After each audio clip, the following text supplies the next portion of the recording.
Hey everybody, welcome to this edition of PPN NASCAR Classics. Today we're taking a look at one of my favorite classic races. Every time it comes on XM, I find myself listening to it each and every time. And that I'm talking about is the 1992 Winston. I have the race for you, and then I have a an old Speed Channel documentary talking about the 1992 Winston. So I hope y'all enjoy it.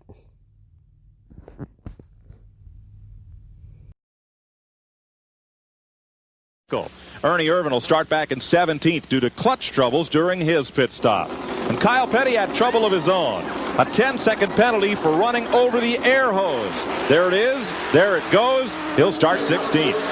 Mark Martin didn't even make it to the pit stop. His engine let go on the second lap of qualifying, putting the Valvoline Ford near the back of the pack. For Davey Allison's spot, his crew picks up $25,000. Larry McReynolds, Robert Yates, and all the guys at the shop, and especially the pit crew are what made this possible. I lost some time coming in the pits. I didn't have a good entry into the pits, and we had a killer pit stop, and they put us back out there, and it was enough to make the difference. Well, for that strength in qualifying, we'll award the Miller Genuine Draft Pit Crew Award to the Texaco Haviland team. Here's Glenn Jarrett. Well, Larry McReynolds, congratulations on winning the pole for the Winston. Davey Allison said it was that fast pit stop that did it. So on behalf of Miller Genuine Draft, we are presenting you with the Pit Crew of the Race Award. Well, I appreciate it. I can gladly accept this tonight for the entire Texaco Haviland Ford race team because, as Davey said, it was the pit stop that was the pivotal point in the Texaco Ford sitting on the pole tonight. The effort tonight, I think, shows people that Winston Cup racing is definitely a team sport because every member of the Texaco team played a pivotal role in sitting on the pole here tonight. Well, the drivers have completed their lap all the way around the speedway in the back of those convertibles to the noise of the crowd, and Glenn Jarrett moves over from the 28 car to the most famous number in stock car racing and its driver, the King. Well, right now the King is being interviewed on the PA here, Mike. He gave me a funny comment just a minute ago. He turned around and looked at me and winked. He said, looked up in the stands. He said, boy, it's a real shame that they don't have any people here tonight.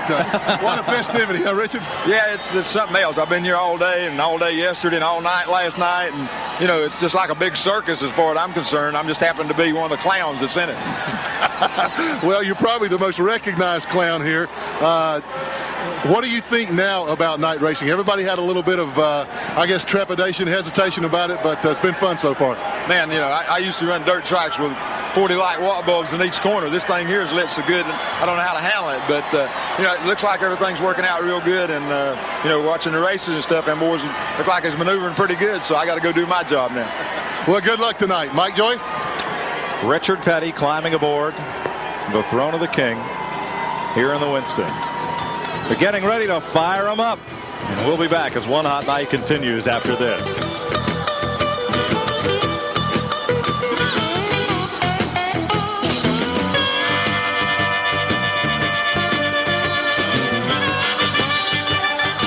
Thanks, Pat, and welcome back to Charlotte Motor Speedway. Folks, you get up to the minute news on TNN every Sunday from race day, morning and evening, right here on racing's country home. We're going to go down trackside, and you see those bright decals on the number 3 car. John McKenzie and the folks at Motorsports Designs have done these Scotch Light type decals, so they really show up at night. But Glenn Jarrett, nobody's going to have any trouble finding that 3 car. Well, Mike, nobody ever has trouble finding the 3 car. He's always somewhere up front, particularly in this race. He's won this thing twice, and he is the leading money winner in the Winston. Dale, Saturday night at the fights is finally here. I can't wait. You know, a lot of hype pumped up to it. Winston's done a great job, and Charlotte Motor Speedway and everybody. We hope we can put this GM Goodrich Chevrolet in Victor Lane. Great crowd tonight, huh? A terrific crowd. You've always had success in this thing here in front of the hometown fans. Finally at night, does that give you even extra incentive for the first time that this thing is run at night to really do well? Well, you know, hopefully we can win it. You know, it being the first night at Winston. It'd be a first, a monumental first. So, you know, I'm ready for it. It's been great practicing and everything. Let's get ready here and go. Okay, now somewhere up in that wave of humanity are Katie and TG. What about this crowd?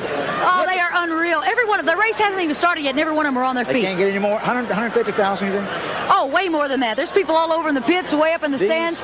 This is the place to be. They are ready. They are ready. It's like a keg of dynamite getting ready to go off. They're not the only ones that are ready. The drivers are ready. This is going to be one hot night. That is the whole thing. Is what it's all about. Well, I'll tell you, I'm fired up. I'm ready. Well, we're going to get ready to give you the rundown of exactly where the drivers are starting, and of course the newest drivers into the Winston, Michael Waltrip and Hut Strickland. They're very excited about that. Let's go back to Mike Joy. Thank you, Katie. One of TNN's most popular series, Winners, as hosted by Neil Bonnet, will host the starting grid for tonight's event. And Winners, Neil, that's what this thing's all about. Well, I'll tell you, every one of these guys got in this race by winning races. And if they want to keep on their jobs, they're going to need to win this one. These guys have got their handful, but it's going to be a good race for one of them to win. Here's the starting lineup. On the pole for the second year in a row, Davey Allison. And Davey led from start to finish to win last year's event. On the outside pole, the Pontiac of Rusty Wallace. And Rusty won the 89 Winston on the final lap pass. Row 2 going third, Bill Elliott in a Ford. Bill was the winner of this event back in 1986. And starting fourth, Ken Schrader's Chevrolet. Schrader's been the runner-up in the last 3 Winstons. Fifth and carrying our in-car camera, Jeff Bodine in a Ford. Jeff has competed in 6 of the 7 Winstons, and his best finish being 4th. Going off 6th in a Chevy, Darrell Waltrip. And Waltrip won the inaugural running of the Winston in 1985. 7th, the Oldsmobile of Harry Gant. And Gant finished a close second back in 1985. Starting 8th, Dale Earnhardt in a Chevrolet. Dale is the only 2-time winner of NASCAR's All-Star race. 9th, the Chevy of Ricky Rudd. Rudd has been in every one of the Winston's runs so far. Starting 10th, Dale Jarrett in a Chevy. Dale won his right to be in the Winston by winning at Michigan last year. 11th in a Ford, Morgan Shepherd. Morgan is making his 6th consecutive appearance in the Winston. Going 12th in a Ford, Dave Mader. Dave Mader drives for Harry Melling, who qualified as a winning car owner. 13th, Terry Labonte. Labonte won in 1988. 14th starter, Alan Kulwicki in a Ford. His best finish was 5th back in 1989. Going off 15th, the King, Richard Petty. And this is the 4th appearance in the Winston for the King. Right alongside his son Kyle, starting 16th. Kyle has a couple of 6th place finishes as his best in the Winston. Qualifying trouble for Ernie Irvin, he goes 17th. He finished 5th last year in his first appearance in the Winston. And engine trouble for Mark Martin in qualifying. Mark's best finish was 3rd in 1990. And back in the final row, Mike Waltrip, the winner of the Winston Open, and Hut Strickland, the runner-up. 20 cars start this event. It includes the 1991 and 1992 race winners. And then, of course, these 2 drivers, Mike Waltrip in 19th and Hut Strickland in 20th, added to the field. And there are also provisions for drivers who have won the Winston within the past 5 years, such as Terry Labonte, and for former Winston Cup champions who are still active that are otherwise not qualified. That puts Richard Petty in the race. And it's not just drivers, but car owners, too. So those 18 plus the 2 from the Winston Open. Let's go trackside. Those words that you have been waiting for all night long to hear. Here's Mr. Jim Johnston from RJ Reynolds. Gentlemen, start your engines.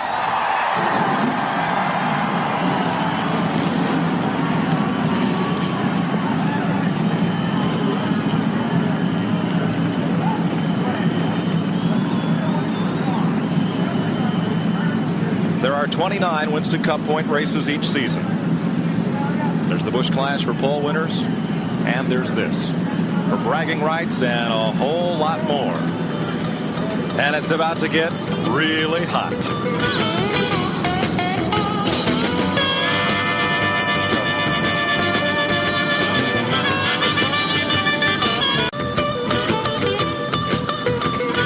We are ready for Stock Car Racing's All-Star Tilt the Winston. One hot night has really heated up. The cars are aligned on the front straightaway. 1,200 light poles. 1 million candle power, rather 1 million watts of light being generated. And they're about to roll off here and get set for this unique 3-segment race. They'll run 30 laps. And after that 30 laps, the fans on their way into the speedway today voted as to whether or not the finishing order of that first 30-lap segment will be inverted, yes or no, for the second 30-lap segment. There'll be a pit stop in between. The teams can make changes on the cars as they could in a regular Winston Cup race. They'll run 30 more laps. Then they'll come in, get to make a brief pit stop, and then 10 laps will settle it all. And the winner could go home with as much as $300,000.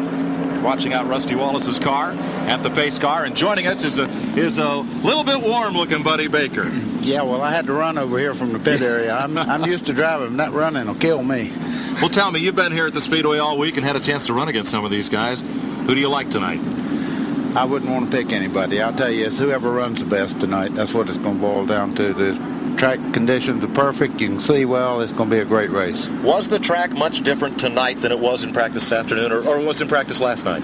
I think it was better tonight. As Neil will tell you, you can really concentrate better at night than you do in the daytime because you don't have anything else to look at for the lit racetrack.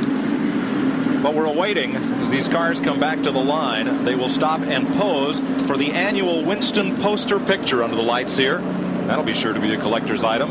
And they are going to send up an artillery shell that we're told is the world's largest single firework. Wish we had a line up to the space shuttle. They might be able to hear it up there, Neil. I tell you what, when Humpy Wheeler says he's going to shoot up some big fireworks, I fix to step back a notch. There's no telling what's fixing to go off. Supposedly, the burst from this shell will cover a diameter of about half a mile. That'll be out over turn number 3. And the moon is full up over turn number 4. Now, where I grew up in New England, a full moon night of racing meant only one thing, and that was a bunch of cars stacked on top of one another. Was it like that in Birmingham? Yeah, I don't know why, but it seems like it always happened. But all I want to see is a bunch of cars stacked side by side with some good hard racing, and I think we're fixing to see that. Buddy, was that a big superstition in your racing career, if there was a full moon? Oh, yeah, you heard that. Every promoter will tell you, if you want to see something wild, get that moon, look at that thing. The pale full moon of early summer here in Charlotte, North Carolina. I think we got so much candle power we've lit the whole country. The moon doesn't even look bright tonight. No, it doesn't. You might be able to see this from the space shuttle. Musco Lightning of Iowa has done quite a job with this. And all of North Carolina is about to know that we're ready to roll.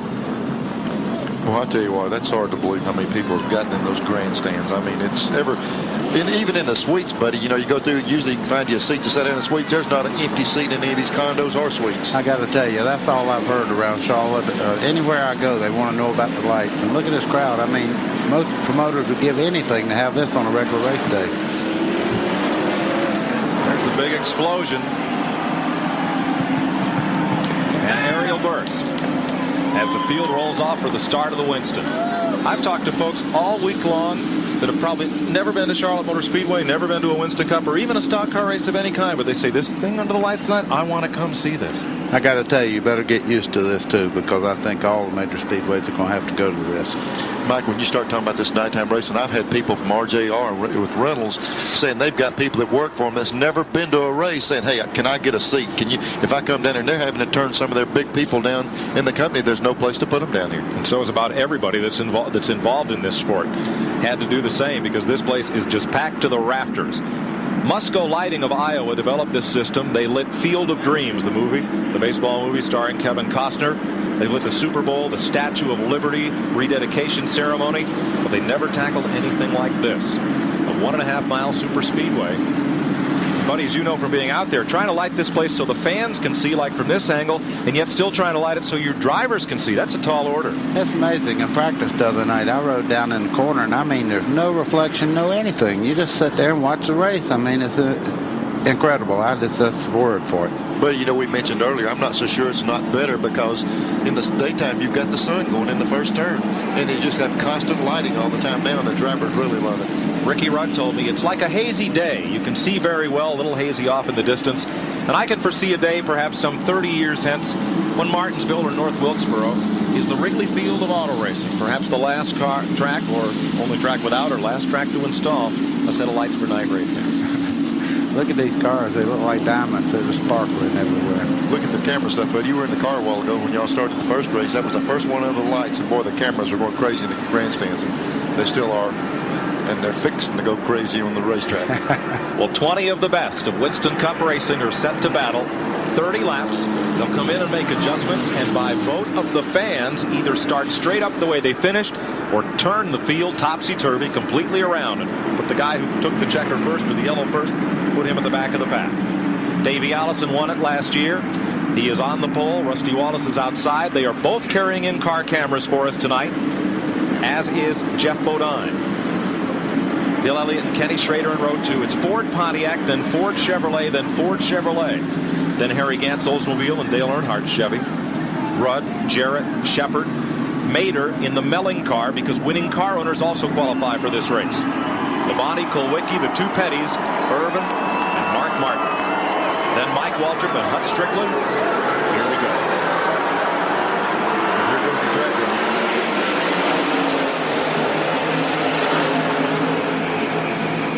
race. Stock car racing's all-star event. It's underway. And it's Davey Allison out quickly with a lead. Rusty Wallace in second. Back straightaway. Schrader in third. They've broken away a bit from Bill Elliott and the rest of this field.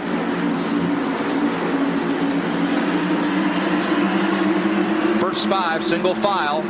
Trouble. One car bounces off the wall there in mid-pack. That was Dale Jarrett. Gathered it back up and hung on in the middle of the pack. Smoke. That's Jarrett. That could be the tire in there, maybe, or I don't know if it's motor or tire or whatever. If he hit the wall, it quit smoking down the back straightaway. Evidently caved the tire in, buddy. What he's done, he's moved rear end housing over and is pushing in on the left rear quarter panel there.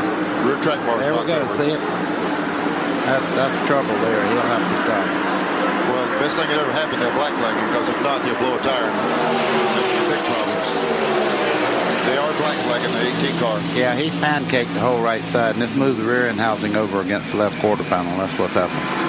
So Dale Jarrett running at about 10th spot. Will have to come to pit road. Back up front with the leaders. Up there he goes. He's spinning. Trouble back straightaway. Jarrett comes around. Morgan Shepherd's into him. Mike Walter, we got a car. Up, we got one on fire over there. Hut Strickland hit the wall. Looked like it knocked the fuel pump off or something. It caught on fire, but it's out. And we're under caution. 3 laps in. One hot night, quickly living up to its name. Strickland jumping out there in a hurry. It got warm. I really hate to see that with Hut. You know, he ran such a great race in the Open, and this is a big deal for him. And I hate that for Bobby and all the boys that worked so hard on that car. Yellow on lap 3 as Dale Jarrett spins coming out of turn number 2. Hut Strickland and other cars involved. We'll be right back.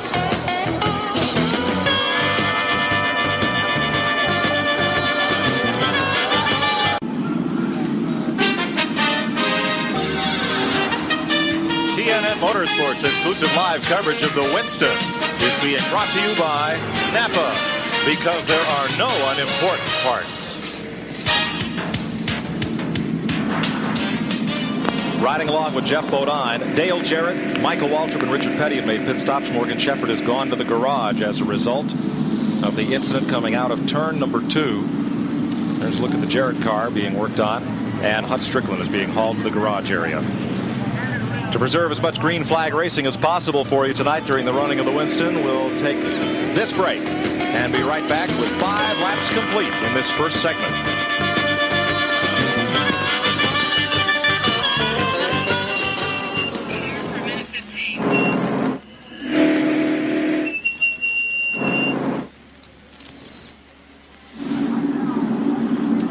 Only have a trunk on this car. Yeah, it just blew off.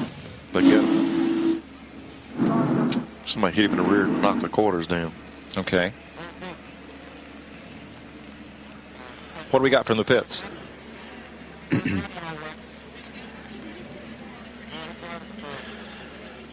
Okay, thank you. If he loses a lap, it don't count against him. No? No. Not till the last segment. So caution laps do not count? I guess not. We still got 5. Buddy, yellow laps don't count at all? No, not against the overall laps or anything. Look, all right, we'll look see. at that. Okay.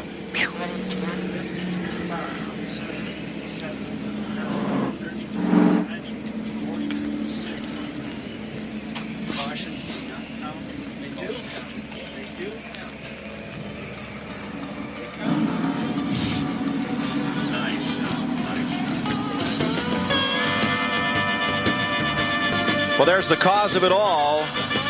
Up there behind the race logo, the full moon. Guys, it's getting to be a full moon night here in Charlotte.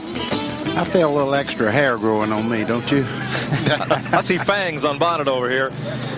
There's the Wood Brothers car of Morgan Shepherd. And it's pretty damaged, and so is Mike Waltrip's Pennzoil Pontiac, but he's still out there. Let's have a look at what happened from our backstretch speed shot. Here they come. Jarrett's car must have blown that tire where it was rubbing like Buddy was talking about with the track bar. Either the bar broke loose. He turned around, got out. You can't see him there. Got out against the outside wall. That's Jarrett sideways. The other guys, there's Jarrett coming around again. The guys behind him are in the middle of that smoke and they can't see. They start stacking up. There's Morgan Shepherd coming in right on the inside. That was Morgan that clipped Jarrett. Here we go from a different angle. There's Morgan Shepherd running into Jarrett coming across track. You can see that was Mike Waltrip in the middle of that crowd back there. Got hit in the rear. And there's the fire that Buddy was talking about earlier. That's Hud Strickland's car, I believe, up there, wasn't it, Buddy? Yeah. He must have hit real hard and knocked the fuel pump off, like you said. Richard Petty looked like he dodged the whole thing. Oh, he got in the back of Michael. Oh, no, that's Hud right there. Yeah, Hud got in the back of Michael. Yep. Yeah. And like Buddy said, what happens is the fuel pump's really close to cross member. They usually break it off, and it's just a flash fire, and it went right out. But, boy, Michael was really running in the other race while ago. It'd be nice to see him finish. Dale Jarrett's able to continue. And let's go to Glenn Jarrett with Morgan Shepherd. Morgan, tough break there early on. What happened? Well, Glenn, I know you probably feel as bad as I do almost. It's your brother out there racing, and something was loose on his car on the Panhard bar, and causing the left rear tire to rub real hard on his car. And anyhow, when I first took off, something was wrong with Harry's car. It wouldn't go, and I got caught behind him, and I couldn't go. And we just all kind of got together when Dale's car turned sideways in front of me. Well, sorry for the tough luck. Back upstairs to Mike Joy for the start. Thanks, Glenn. There have been several pit stops, and it looks like Dale Jarrett just came in, made a quick stop and go, and he'll be about half a lap behind the field as they come down for green. It's Davey Allison and Rusty Wallace, and look at this, folks. Short track style restarts, double file. 8 laps complete. Back in turn 1. Here goes Davey. And 3 wide down the front straightaway. Somebody better give before they get the number 1 corner. Well, they did. That's Kenny Schrader running third behind Rusty Wallace, and up and on the outside, Bill Elliott's coming. Dale Earnhardt right behind him. That's second through fifth. Ooh, Schrader and Elliott get together. There's Earnhardt right on the bottom under both of them. Waltrip just hit the wall coming off the 4th turn. Kind of a similar deal to what Jarrett did, but I don't think he did a lot of damage. If you'll notice off the 4th corner, when they come back off the corner up here, there's a row of patches up there. If you get a little bit high, buddy, I'm going to tell you that car will get right up in that wall with you. It's the second one we've seen graze the wall. Kenny Schrader gets kicked back a bit. Ricky Rudd's moved up. The Tide car, number 5. Now Alan Kulwicki moving up on the outside of Schrader. And here comes his Hendrick stablemate, Darrell Waltrip. Jeff Bodine moving up, and second place is the battle. Elliott going to slingshot on by Rusty Wallace. Bill Elliott and Junior Johnson's Budweiser Ford goes for second. Earlier today, Elliott was just walking away from everybody in practice. This might be a thing that we're going to get to watch right at. When he gets to the Texaco car, though, it's a little tougher to pass him than the rest of them. Long way for the leader, back to Bill Elliott trying to make up some ground. And there's Rusty Wallace in the 2 car. A little bit strung out single file here. 10 down in this first 30-lap segment.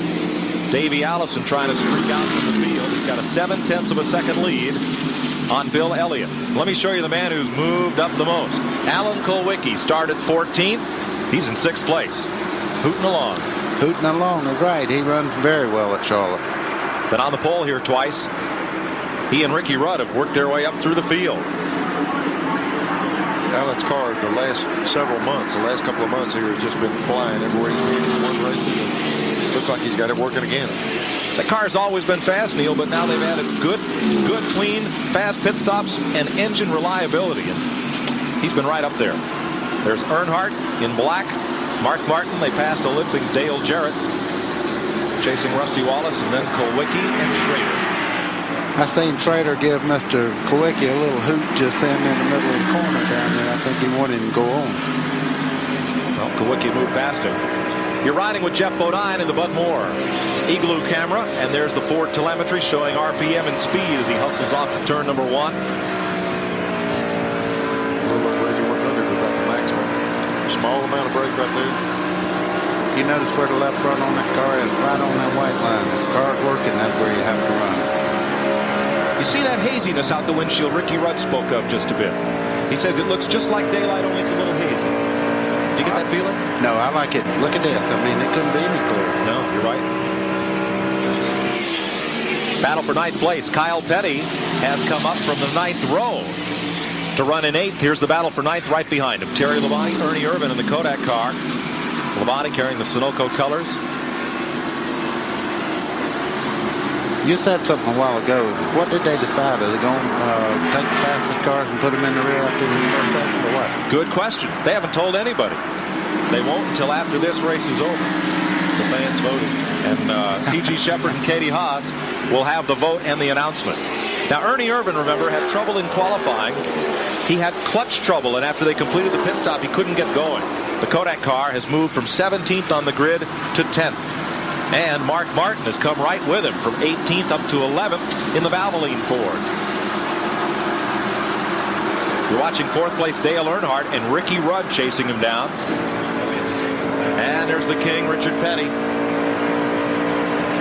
Richard holding his own in this first 30-lap segment.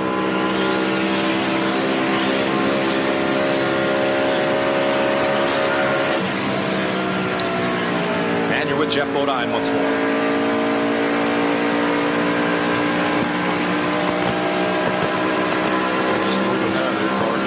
Richard right under him. Like Buddy said, if you see a car up off that bottom line, he's not wanting to be there. He's having to move up because that's the place to be. Yeah, and every time you move up, you'll see somebody go by just like Richard just did. 17 laps complete in this first 30-lap segment. Let's take you back up front, where Davey Allison has been making a snooze of the lead. They call that car 007. I see why. I think he's won every time he's ever driven it but one time, and I think it run a disgusting second. Yeah, but what was disgusting is he had to stop for fuel, and the other guy didn't. He actually had the race won, and the other guy didn't stop for fuel. This is the view that Davey has seen of the whole field all night, right out his back window. I tell you, before we just give it away, though, I'm telling you, Elliott, once he broke traffic, Elliott has probably closed in 5 or 6 car lanes. That's not saying a lot, but there hadn't been many people able to close anything on that little black car. Well, as fast as that black car has run all week, that stealth bomber, I wouldn't be surprised if a lot of the folks putting the ballots in those boxes checked off invert the field and see what he can do from the back. R.J. Reynolds has an accounting firm tabulating those ballots, and after this 30-lap segment, they'll be giving the results of the balloting to Katie Haas and T.G. Shepard. And we'll see if they invert the field. Bill Elliott leads the Winston at 168 miles an hour per lap. We'll be right back.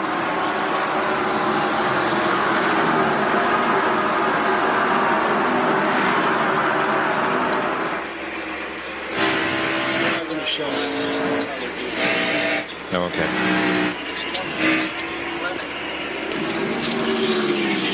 Good. I like that. Everything okay? Yeah, man. Look at Kuwait.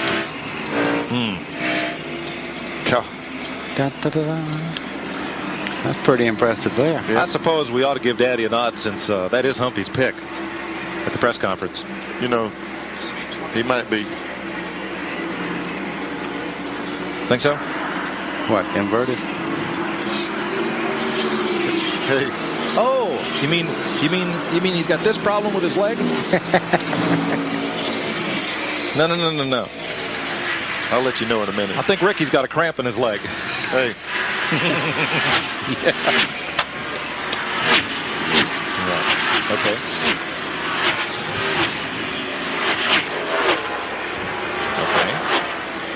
Can we guess what they're going to do?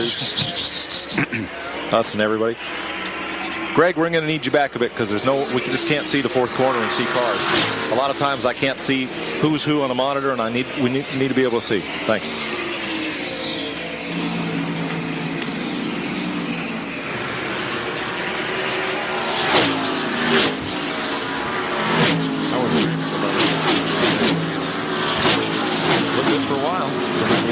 shot. It See, looks look great. here. I don't understand times that just pull in. Yeah. Just like Rusty was in practice. I think then Davey sees him and goes up. Yep.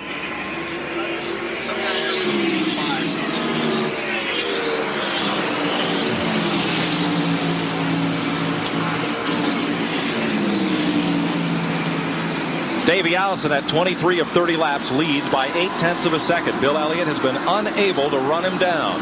In third, Rusty Wallace. Fourth is Dale Earnhardt. And fifth is Kenny Schrader. Alan Kulwicki runs seventh. Runs sixth. Ernie Irvin is seventh. And Ricky Rudd had been up as high as fifth, but he is now dropped back to 8th position. I see a little bit of smoke coming out of that car as he starts in the corner. I don't know whether he might have got nudged in the left rear or something and have a little tire drag there. They were running pretty close. We'll see. 6 laps to go. MTG Shepard and Katie Haas will have the announcements what the fans decided, whether or not they'll invert the field. What are you chuckling about? But you got an idea which way they might go. Or did you vote? Catch a look at Rudd. Don't see any visible damage. That shot a hole in my idea. Yeah. He's not rubbing anything. Maybe the car's just going away a little bit. They can work on these things when they stop, you know. Of course, if he finishes in 10th spot, he doesn't move up or back, whether they invert the field or not. I mean, 10th out of 20 is still 10. He's the only one that don't care, probably. 5 to go. 4th place. Little intramural racing among Chevrolets. That's Kenny Schrader in the Kodiak car, and here comes Kulwicki to mix it up. You know, Schrader's finished second the last 3 years in this event. He always runs good in this race. Thought Kulwicki was going to make a sandwich there, and he nearly did. He chooses to go with Schrader, and they leave Earnhardt out on the high side.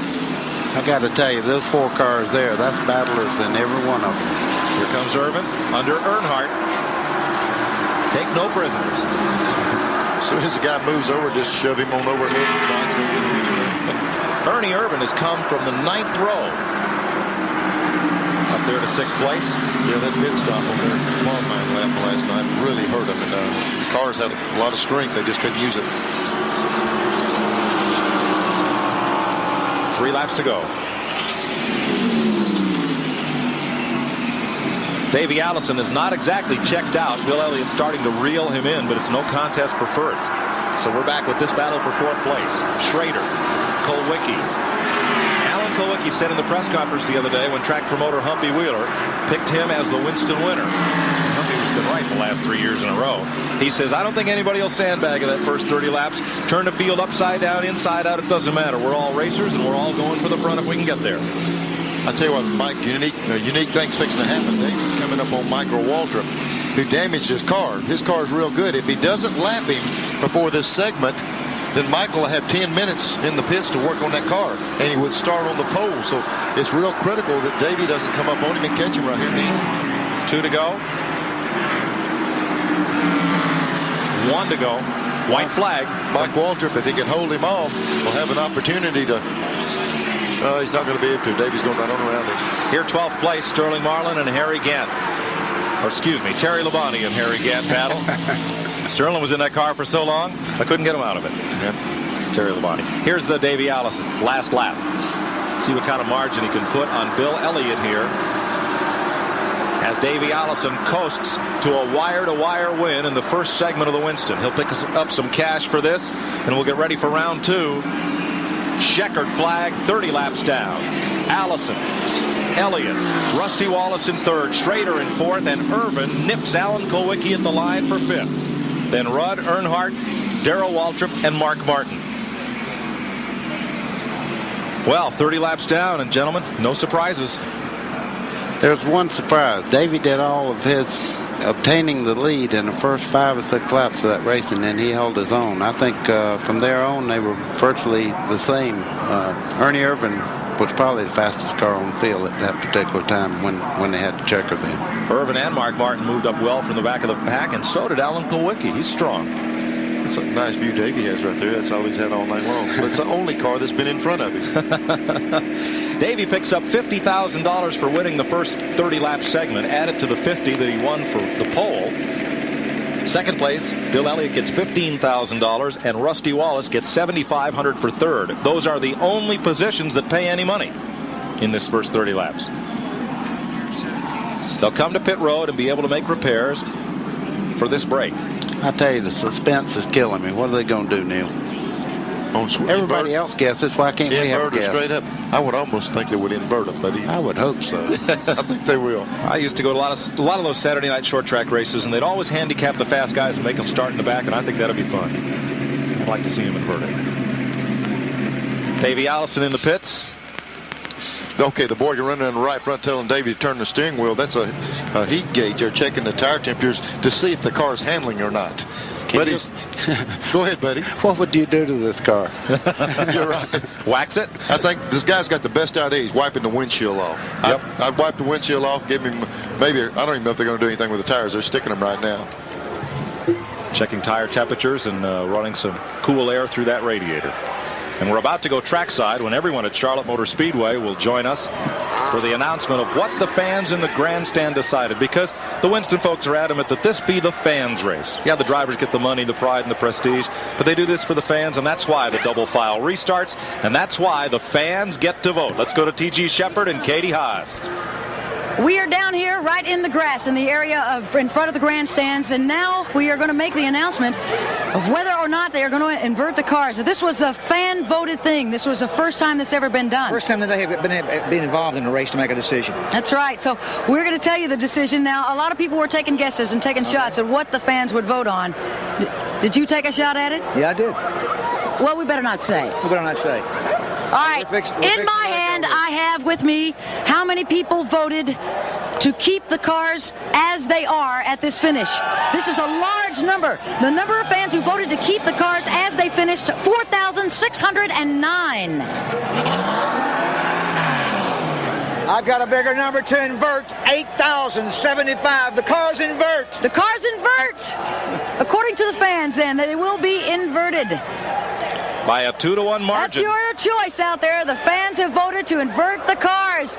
Way to go, fans. You took part. You voted to invert it. They will invert the cars this evening for the second lap, the 30-lap second part of the Winston. I'm telling you. Is that what you guessed, TG? Actually, no. I didn't think that they would. I really didn't. I thought maybe that they would. The fans voted to invert, so that's what we're going to do tonight for the second leg, the 30-lapper race for the Winston. That's the way you fans voted it.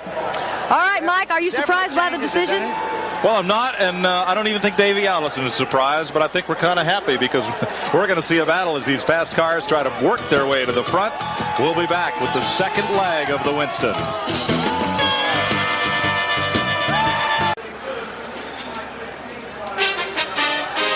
TNN's exclusive live coverage of the Winston is being brought to you by Haviland Formula 3 Motor Oil.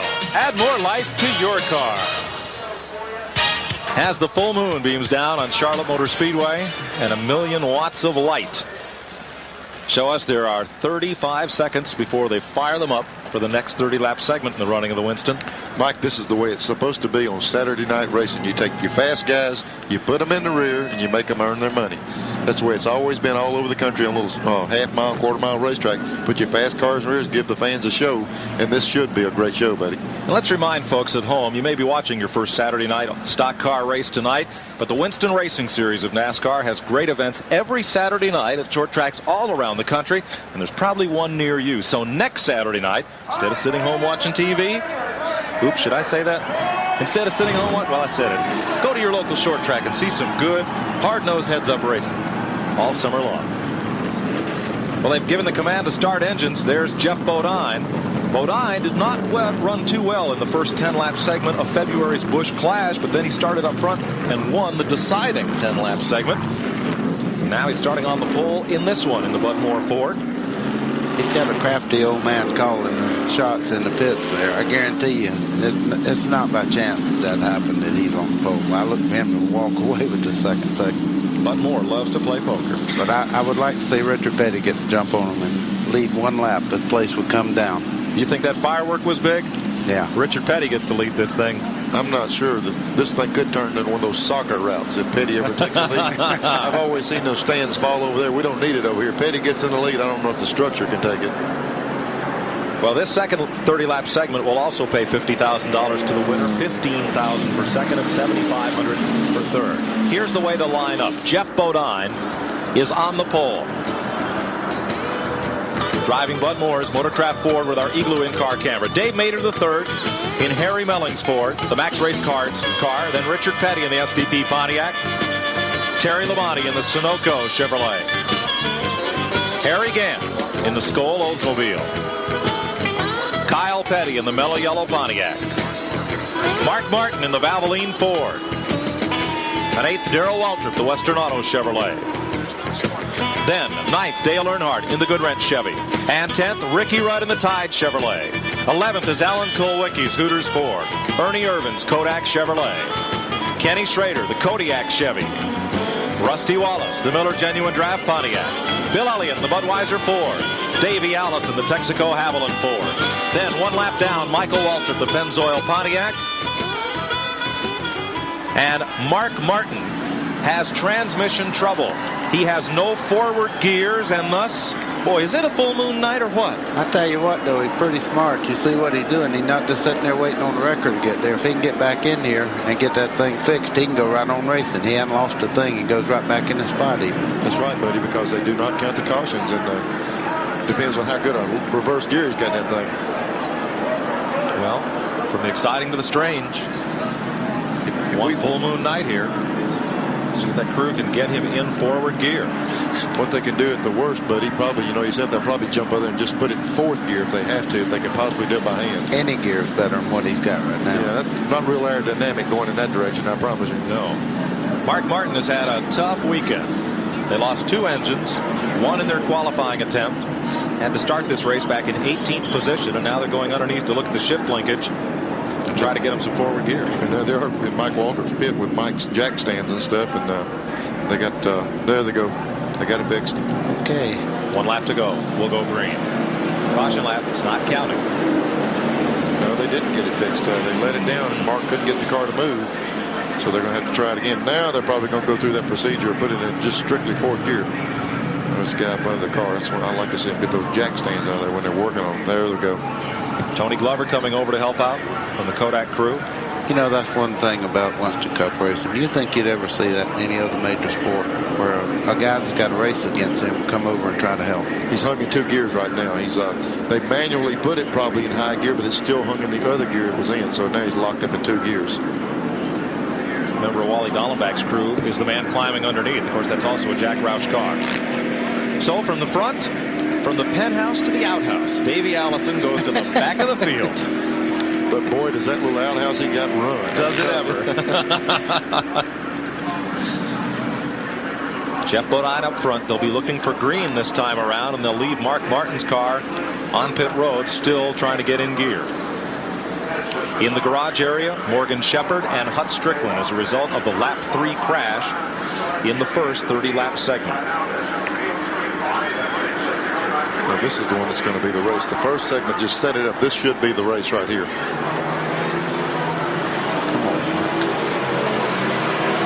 Green flag. 30 laps, and at the end of this one, they'll start the final 10-lap shootout heads up. I'm telling you, Richard Petty is right there behind Bodine. If he could take the lead right here. Look at this crowd. I'm telling you. Richard's pulling up on him. Here comes Richard Petty, Stock Car Racing's all-time winner. 200 career Winston Cup point race victories. Tracking Jeff Bodine, who is a young driver, hoped that someday he could graduate from the New England short tracks and come down when Richard retired and make his move up into Winston Cup racing in a Petty car. Didn't happen quite that way. I got to tell you, he's not losing any ground. He's running really well. And I tell you now, he's not losing any fans. The grandstand's about to go crazy right now with him running second. Look on that back straightaway. They're throwing everything with the laundry at him. Here's Petty going for it. Davey Allison moving up. Richard Petty had to look down low. Nothing there. Davey Allison, Rusty Wallace, and Bill Elliott trying to climb up through, but look at the traffic jam ahead. There's Davey Allison looking ahead at Harry Gant. There's Rusty Wallace. Let's move up to third place where Dale Earnhardt shown his muscle and gotten by Kyle Petty and Dave Mader. Earnhardt now third and headed for the 2 leaders. Randy? Well, Buddy Baker, particularly, you could understand this. I talked to crew chief Kirk Shelmerdine for Dale Earnhardt, and Kirk said that Dale said the car was a little tight in the corners, so what he did was take out the right front rubber, and Buddy, you can tell the fans what the right front rubber is, and that should help Dale loosen the car up and be able to swing it through the corners a little bit. Well, that's a little circle you put in between the springs, and it actually improves the rate on the spring about 200 pounds, so when you take it out, it lets it travel more and it unloads, so it really gets to the corner better. Here comes Earnhardt, chomping on Richard Petty. Petty's last May Charlotte win, 1977, when he won the 600 here. Son Kyle won it 10 years later. Jeff Bodine out in front. From the pole in this 30-lap segment. I tell you, this has been an awful exciting race for one that hasn't had a lead change. Now look at the snarling pack of cars just behind this one. Wow. Alan Kulwicki, what a tight pack. Kenny Schrader's right there. Ernie Irvan drafting along. Dave Mader up on the outside, and Ricky Rudd. One thing, Davey was making some good moves in the back when they weren't thinking about those guys that won the other race. But that side-by-side racing is really blocking the traffic. Earnhardt for second place. Kyle Petty says, "See you, Dad," and goes right along with him. Taking a look inside of Earnhardt in the same move. And now it's a 4-car bunch at the front. Earnhardt started ninth. He's second. Mark Martin has his car in gear. He is, however, 4 laps back. Looking for Jeff Bodine's car as Dale Earnhardt comes up on him for the lead, and Kyle Petty is right there as well. Tried him on the outside. Dale tried the outside of him and lost ground there. Look at this camera work. I guarantee you somebody's working overtime. Pictures from the back bumper for the back of Jeff Bodine's car. Look at him dance around out there. Yeah, he's a little bit loose now, but it's just what he likes. That's Earnhardt. And here comes Kyle, and Richard not going to help him. He's going upstairs with Earnhardt. Now he's dropped down. And here's Kyle right up alongside Earnhardt. Ooh, they get together. And Earnhardt almost got up into the wall. Touched just a little bit coming off 4 there. And there's Kyle Petty drifting right in to fill up the rearview mirror of Jeff Bodine. Don't touch that camera, Kyle. Here comes Kyle taking a look inside. Are they giving Kyle a yacht or something? He's really on the move here. Kyle Petty to the lead. And Richard Petty coming right in behind him. Richard got around Dale. Here comes Dale back on the inside. Earnhardt right back, and Ernie Irvan is there. And now it's the GM cars muscling up on the Fords. There's only one of them in the front pack, and that's Jeff Bodine. The only T-Bird at the front of the field in second place. Petty's Pontiac, Bodine's Ford, Earnhardt and Irvan in Chevrolets, then Richard Petty in a Pontiac, then Schrader and Kulwicki. A look at ninth place, where Bill Elliott has had trouble getting back to the front up against the Max Race Cards Ford of Dave Mader. That's just a good idea what track position means right there. Those fastest cars cannot get back to the front right now. One thing too, buddy, you know yourself, in traffic, the air really affects the car. When they're up front, they're on that clean air, and they're having to race in all that traffic, not only obstacles on the course, but dealing with that moving air. Riding with Rusty Wallace, Bill Elliott just ahead, Kulwicki in front of him, and Schrader. Penske Racing Miller Genuine Draft Pontiac. Beer battle right here. Elliott on the high side. Wallace, who was one of the quickest cars on the track in this afternoon's practice, in car 2.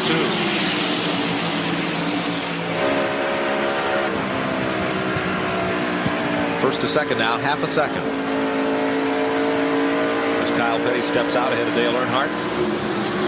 And we watch this battle. Bill Elliott made a real strong move on the outside of Kulwicki off the second turn and made the pass. Elliott's coming. Davey Allison not having quite as good luck with the traffic. Rusty Wallace, the 89 winner of this race after a controversial last lap pass.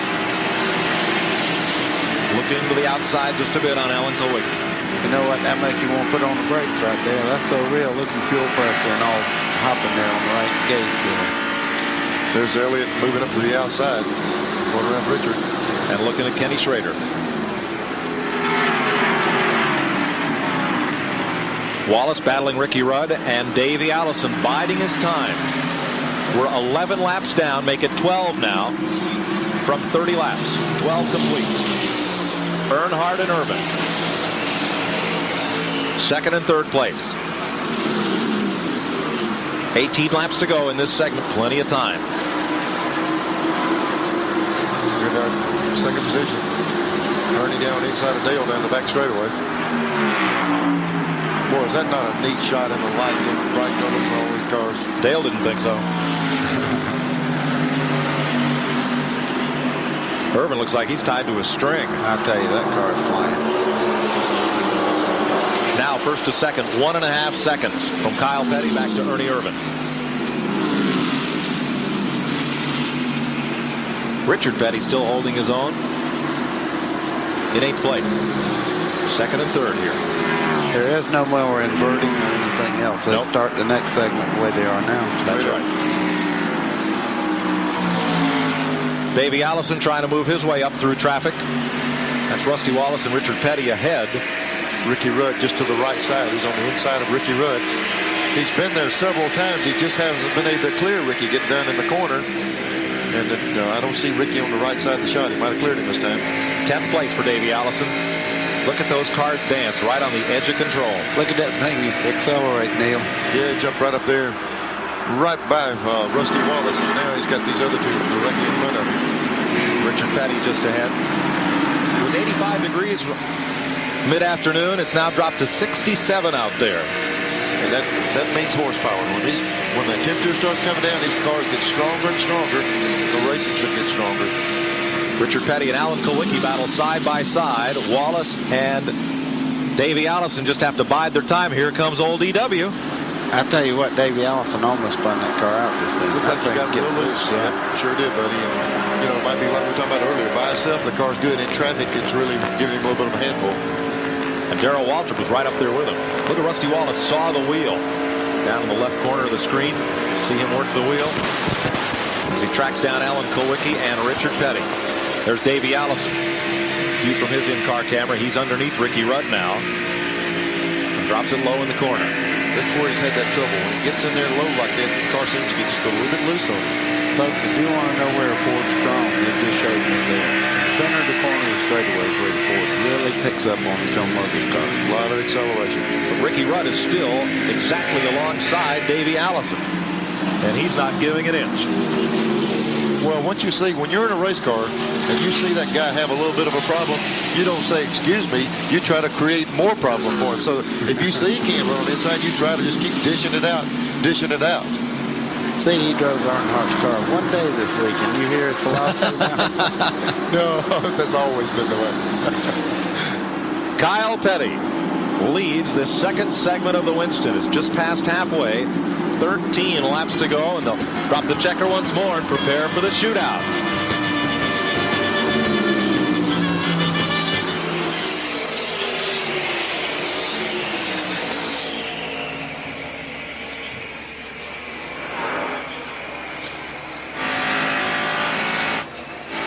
Okay.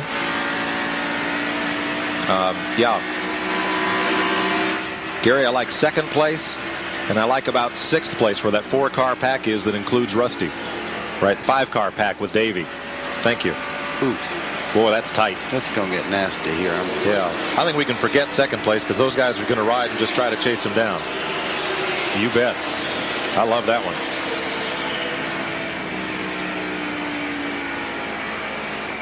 Oh, fan call. Okay. All right, I'll ask you that. I'll tell you, Richard's not giving any ground to Kulwicki there now. Right. They've been side by side 6 or 8 laps. Okay.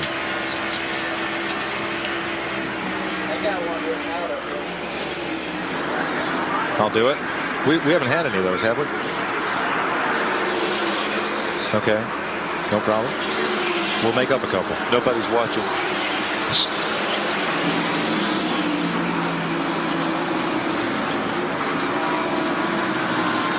Here's Kyle Petty having himself a lonesome Saturday night ride out in the country with 10 laps to go in this second segment, but back behind him. Oh, look at this. Richard Petty and Alan Kulwicki are still side by side. Rusty and Davey Allison in the 2 and 28 right with him. I'm telling you, this is exciting to watch. And I tell you, Kyle Petty was asking a lot of questions in driver's meeting today, and I said, no better than you running. Why are you asking so many questions? Now I know. He had a little something for him. Davey on the inside of Rusty, but these two side by side. Nowhere else, Neil, for anybody to run. I'm telling you, Richard Petty is racing Kowicki's car. We were talking about how good it runs. And Richard, this is the 8th lap. They ran totally side by side. It looks like a heat race on a quarter-mile racetrack there, side by side, the whole pack. And they're closing in on Jeff Bodine, racing this way.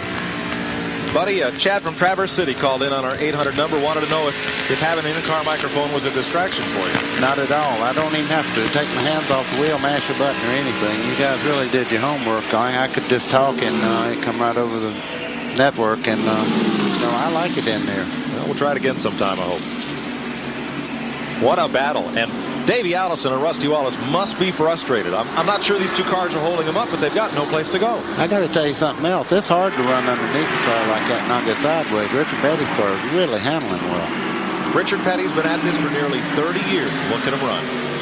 Yeah. So Rusty. Rusty got real loose there, slipped, and that's going to enable Davey to get by. He hasn't been able to do that all night with those two guys right there. He's been hung up with Ricky Rudd. Mark Martin 6 laps down, but right in the middle of it, running hard with Darrell Waltrip there. But the next rung on the ladder is 2 abreast also. Richard got the left front down on the bottom of the racetrack and just about kicked the car away. Excuse me? He lost 2 foot on that little move. He kept pedaling, didn't he? He'll come back. That car must be handling good if he can run the flat and run that fast. Yes. He's coming right back at Kowicki. Watch it, Richard. And now Davey Allison to the outside. 6 to go in this second segment. You know what, Neil? I can't believe how Davey does. He's just taking his time. He just cut the key off. But he's running awfully well. And I tell you, he's not. He knows his next section's where the cabbage is at. That was a pick and roll. Davey Allison used Michael Waltrip as a pick and pinned the king behind him, and away he went. He's got to, he needs to get by a couple more cars. With this last segment, with just 10 laps, the positioning in this segment here is going to be the key. Davey Allison is up to 8th. Pole sitter, fastest car here for much of the week. He's in 8th spot. Now running Jeff Bodine. He's down 7th spot. 7th. Looking at 6th. Kyle Petty leads it. Ernie Irvan, Dale Earnhardt, Kenny Schrader, Bill Elliott, Jeff Bodine, and then this pack. Darrell Waltrip's come up well. He's been doing it on the outside. Yeah, I noticed he's running higher than anybody else here, but whatever works, that's what you have to do. He's tacked right on to Davey Allison. It's kind of fitting that you would never see Darrell until you get down toward the finish, and there he is. Yeah, well, he knows something about Charlotte. All you got to do is look at the races he's won here all the time. Jeff Bodine down to the inside now. Richard Petty's moved past, and Rusty Wallace never made it through that knot of traffic. He's back behind Bodine. We never did mention that Mark Martin is back in the race, but I think he lost several laps. He is 6 laps behind. Okay. Mike Waltrip is 2 laps back. Dale Jarrett's gone to the garage, joining Morgan Shepherd and Hut Strickland. There's Harry Gant coming up on Jeff Bodine as Rusty Wallace moves by. 3 to go. 2 laps to go in this segment. Next time by. Boy, I tell you, Kyle Petty checked out. Felix must have made him a big money offer. But we got to find out what the deal is. They give him something every time he wins. I don't know what it is, but it'll be fantastic. I can't wait to read about it. Could be the condo. 2 laps to go. Then they'll take a 4-lap break. Pit stops if they want without losing position, and then the 10-lap shootout to decide it all. Kyle Petty looking at $50,000 1 lap from now for winning the second segment. Ernie Irvan, Dale Earnhardt just kind of staying hooked up. Then Schrader. Then a long gap back to Bill Elliott, who cleared all the traffic but couldn't run down the leaders. I'm picking Kyle to win this segment. Thank you, Karnak. They've been asking me all day who thought we'd start the second segment. And these guys have got a good chance for second and third. One lap to go. Last lap. The last lap. Out of turn number 4 for $50,000. The Felix Sabates Mellow Yellow Pontiac. Kyle Petty gets $50,000. Ernie Irvan $15,000 per second. Dale Earnhardt For third, margin 1.78 seconds first to second. And the next segment, they will start straight up. I know one thing. This is not a 9-point race, but that's the first GM win against the strong fleet of Fords all year long. So even though it was an invert, they might as well enjoy it while they can. That's for sure. So Kyle Petty picks up $50,000. And we'll be ready for the final 10-lap shootout on One Hot Night right after these messages on TNN. We're back at Charlotte Motor Speedway, getting set for the final 10-lap shootout here in the Winston. Mike Joy with Neil Bonnet and Buddy Baker topside. Randy Pemberton, Glenn Jarrett on pit road. Neil, the Carson people called. They tell me the Carnac is taken, so we're going to have to call you Car Crash the Magnificent if you're going to keep making these predictions. I tell you, it's the best prediction I made in months, and you took light of it. Sorry. Here's our Iglo in-car camera on Jeff Bodine and the Budmore Motorcraft Ford. You could hardly tell. Look at all this. That thing's decaled to death, isn't it? It's pretty good. Davey Allison and Rusty Wallace want to thank all three of those race teams for carrying our onboard cameras tonight as One Hot Night continues. I like this racing under the nights on a super speedway. I think this looks great. Mike, I was just fixing to say, how in the world can anybody look at that facility right there and say, you couldn't put one more light on it and make it any better than it is? There's Dale Earnhardt. Let's have a look at how the lineup so folks you watching at home can handicap the field and figure out who's going to take home the money. Kyle Petty's Pontiac, Ernie Irvin's Chevrolet, Dale Earnhardt and Kenny Schrader in Chevys. That's row 2. There the Fords, Bill Elliott, Davey Allison, Alan Kulwicki, and Darrell Waltrip Chevy in 8. Ricky Rudd Chevrolet, Richard Petty's Pontiac, Pontiac for Rusty Wallace, and an Olds for Harry Gant. Jeff Bodine's Ford, Terry Labonte's Chevy, Dave Mader's Ford, and Mike Waltrip 2 laps down. Mark Martin is 6 laps in arrears. Dale Jarrett, Morgan Shepherd, and Hut Strickland have gone to the garage. Wipe of the windshield for Darrell. I saw them around. Looked like they were either cleaning the grill off or something on the front of the car. Also, it might be a little bit warm. I saw them pull a tape off. It looked like. How could it be? Now they're able to make pit stops under this period, this hiatus, without losing their position. Right. He'll go right back where he's running. Checker flag come out. The winner of this segment, of course, gets the trophy, gets to kiss everybody in Victory Lane, and gets $200,000. I don't know about the kissing part, but the $200,000 sounds pretty good to me. There's no telling who's in Victory Lane. 1 lap to go, we'll go racing. Kyle Petty has already knocked down $50,000 for winning the second segment. Glenn Jarrett. Mike, I'm in Davey Allison's pit right now. Larry McReynolds is here. Larry, the car didn't seem to be quite as good that time. A lot of traffic to maneuver, but you still had to make a chassis adjustment. Yeah, we just keep trying to work on it, to make it better. It wasn't quite as good as it was the first segment, but we didn't really have to race nobody the first segment. That makes a difference. So we got to race them now for 10 laps, and we'll see what we got. You think you got enough for them? I don't know. There's some strong cars up there in the top 5 slots. All right, another interested party down there, Randy Pemberton. Well, I've got an interested party and an interested part in this. Robin, my brother, did a good job on that last pit stop for these guys. What'd you do to the car to make it better? We just made a spring adjustment in the right rear and knocked some spoiler out of it. I'm just here hanging out with these guys. It's nothing that I did. It's good team effort. I hope it works out for everybody. What about the 10-lap sprint? Can he do the same as he did in the 30 laps? I hope so. Track position means a lot. Ernie's he's pretty spunky, and so is Dale. So we'll just see what happens. What's Kyle get from Felix if he wins? I guess we're going to run next week, too. He gets to borrow Felix's car one more week. And if he loses, he has to run next week. That's right. 10 laps, folks. $200,000 is on the line. Made your picks. Kyle Petty's on the pole. Ernie Irvin is right alongside. Dale Earnhardt and Kenny Schrader. Elliott, Allison, Kulwicki, Waltrip, and on back. Green flag. 10 laps to decide bragging rights for a whole year. And it's Kyle Petty, and here comes Earnhardt on the bottom. Boy, I'll tell you what, if Kyle can make a break with Dale and Ernie Irvin side by side, he might get a little bit of distance on the whole pack. Now Schrader, watch the white car in 4th place. He's right in the middle of the corner, and that gets the 2 Fords blocked up right behind him. However, over, these two Chevys are not going to go single file. You know, buddy, we've seen this over and over. Two cars get side by side, and they don't have to do this with just a few laps. And look at Kyle Petty pulling away. It's about a half a second different per lap when you're running side by side and out and clean air by yourself. Davey Allison moving up to battle that squadron of Chevrolets. Schrader, the white car, Earnhardt in black, and Ernie Irvan in yellow. I doubt seriously any one of the GM cars is going to move over and let the Fords try to run Kyle down. They're going to make him have to work for everything they get. Coach Day getting on the outside. Said they made a chassis adjustment. Ernie really loose up in the top. And Schrader and Allison collide.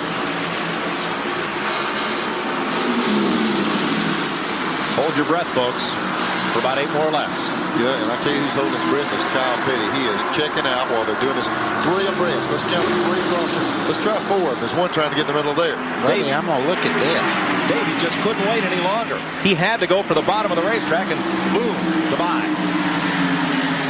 Well, these dogs can fight for the scraps. That's all that's left. Oh, Waltrip in the grass.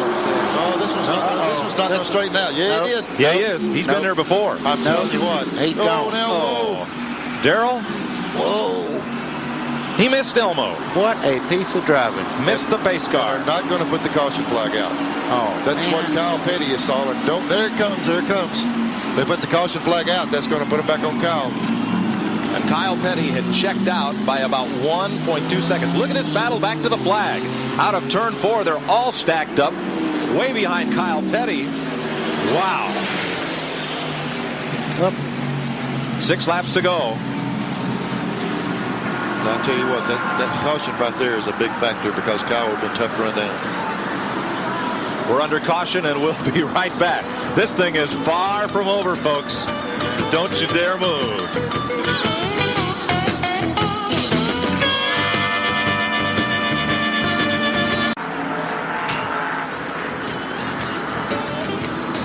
Well, they're enjoying the Winston from inside the Speedway Club high atop Charlotte Motor Speedway, as we are here and we hope you are all across the country on NASCAR's country home, the Nashville Network.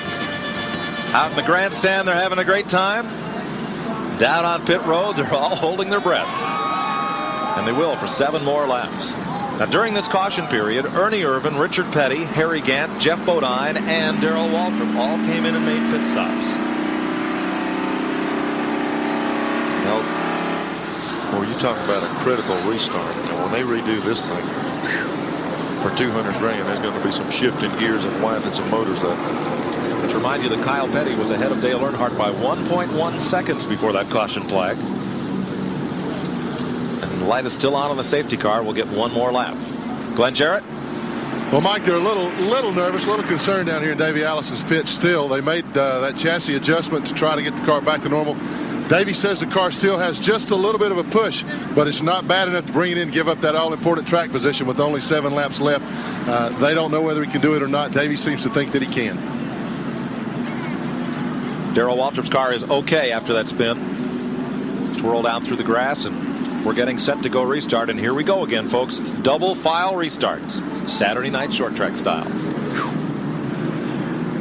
There's Darrell Waltrip. He's okay after making the pit stops. Here's another look. Look at this jam session. A couple of them got together. Man, he went across there. He had the car just about under control, and it came back out from under him on this next road right here.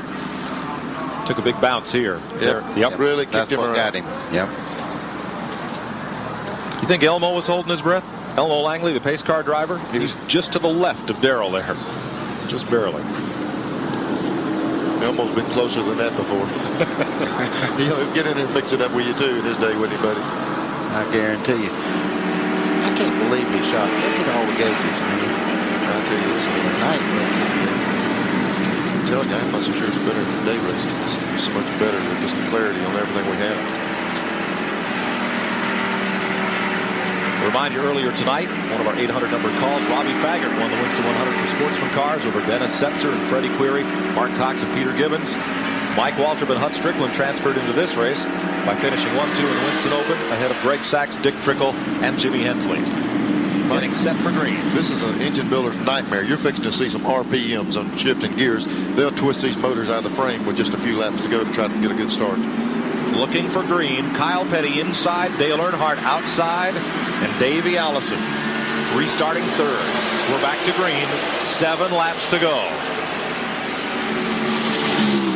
Now let's see how strong Kyle is in the corner if he can get away from Earnhardt. You better watch this 28. I'm telling you, that car is accelerating. Earnhardt took the lead around Kyle, but there comes the 28 up the inside like a rocket. With nobody to draft with, he's going to pop up into second place. Kyle just did not get away down there. Earnhardt, Allison, Petty, Schrader, Kulwicki, and Rudd. One car bounces off the wall, but that had been Rusty Wallace. Dave Mader. Yeah, Mader squared the side of the car up. Drops to the rear. 6 laps to go. That Ford of Davies now. Ricky Rudd caught up high. Drops a spot. They better gang up on that 28 if they plan to beat him. But I'll tell you one thing. You see that 3 car out there? That's one of the toughest cars in the world to beat in this kind of race anyhow. It's probably going to take a combination. It's going to take Dale running hard as he can, and Kyle Petty put some heat on the second place car also. A lot of heat in midfield as Ricky Rudd and Jeff Bodine battle. Rusty Wallace getting worked side by side right behind them. And up front, it's heating up. Here comes Kyle. Kyle making a move inside. And here comes Kulwicki with him. Now, this is if they get racing side by side, Dale's going to break away on this. Start this. 4 laps to go. This time. Kyle and Davey hit. But Kyle completed the pass.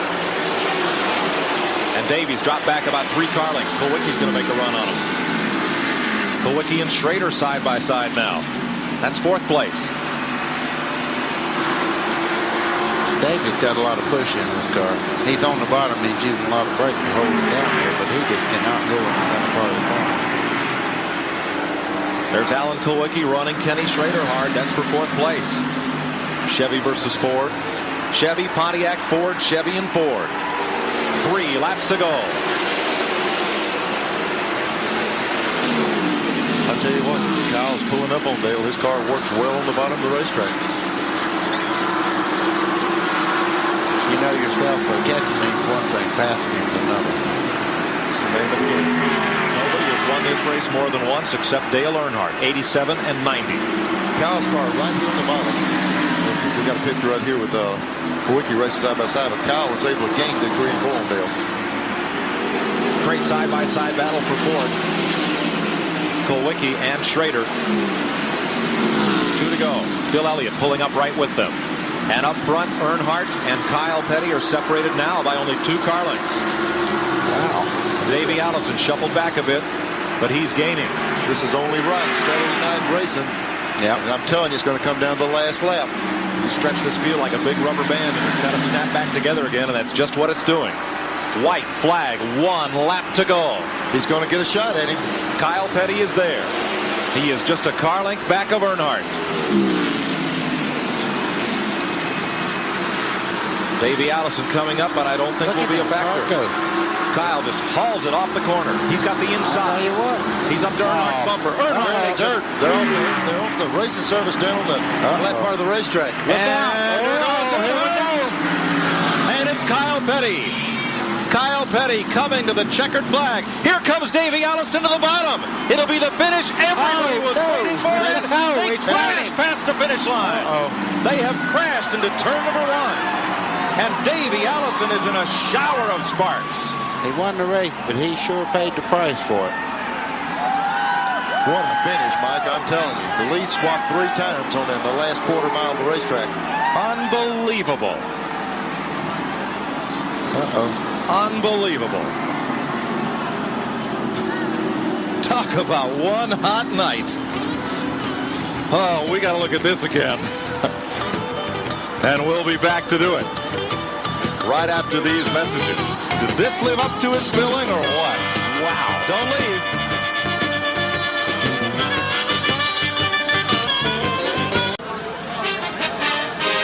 The Nashville Network's exclusive live coverage of the Winston is being brought to you by Smooth Busch Beer and easy drinking Busch Light. A hot night of racing under a full moon, and it ends unbelievably. Davey Allison is pinned in his Texaco Haviland Ford. They're going to have to remove some sheet metal to get him out and get him to victory lane. And that finish, Earnhardt, Kyle Petty, Davey Allison, just unbelievable. Let's have another look. This was after they got together. They tangled up going in the third turn. Dale goes high. Kyle got down under him. They made contact going in 3, and this started. Alan Kulwicki had to slam on the brakes, and he finally got out of it. Here's the finish. Kyle Petty coming to the line. They get together right there. Ooh. And it's not over yet. Oh, he hit hard.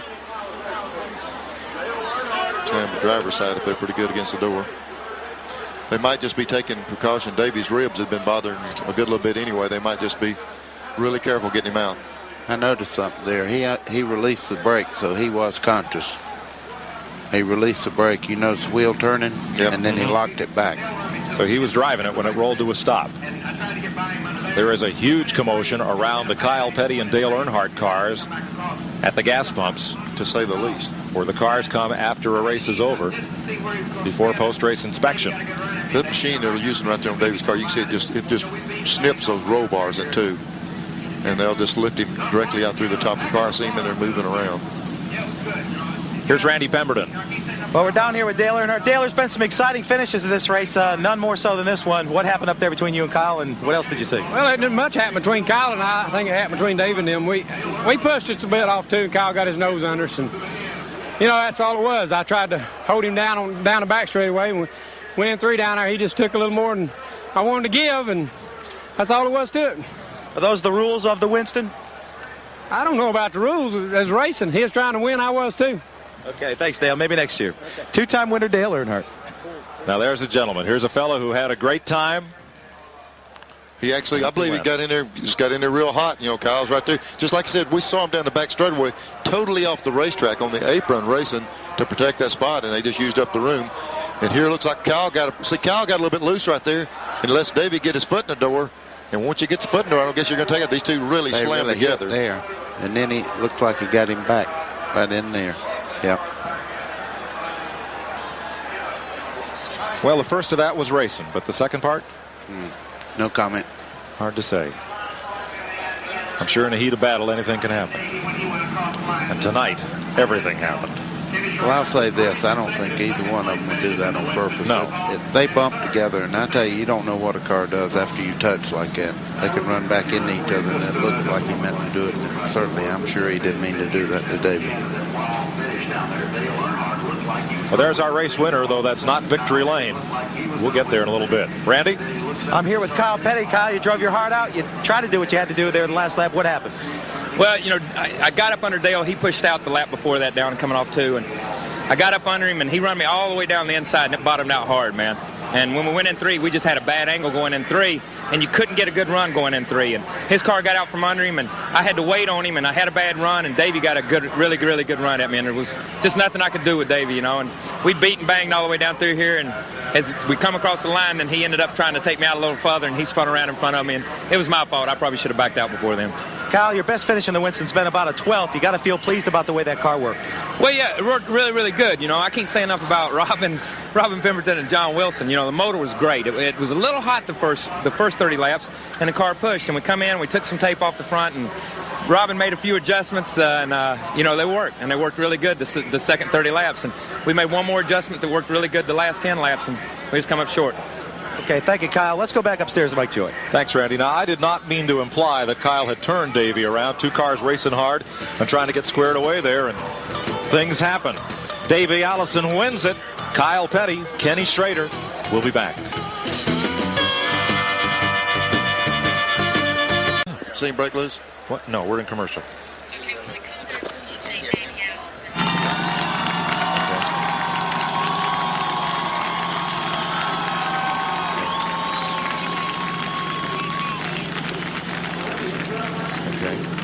Maybe he's gone to the care center now, and they're going to bring him an ambulance here. This guy pushed these 4 tires in here. He says that's all that's left of the car.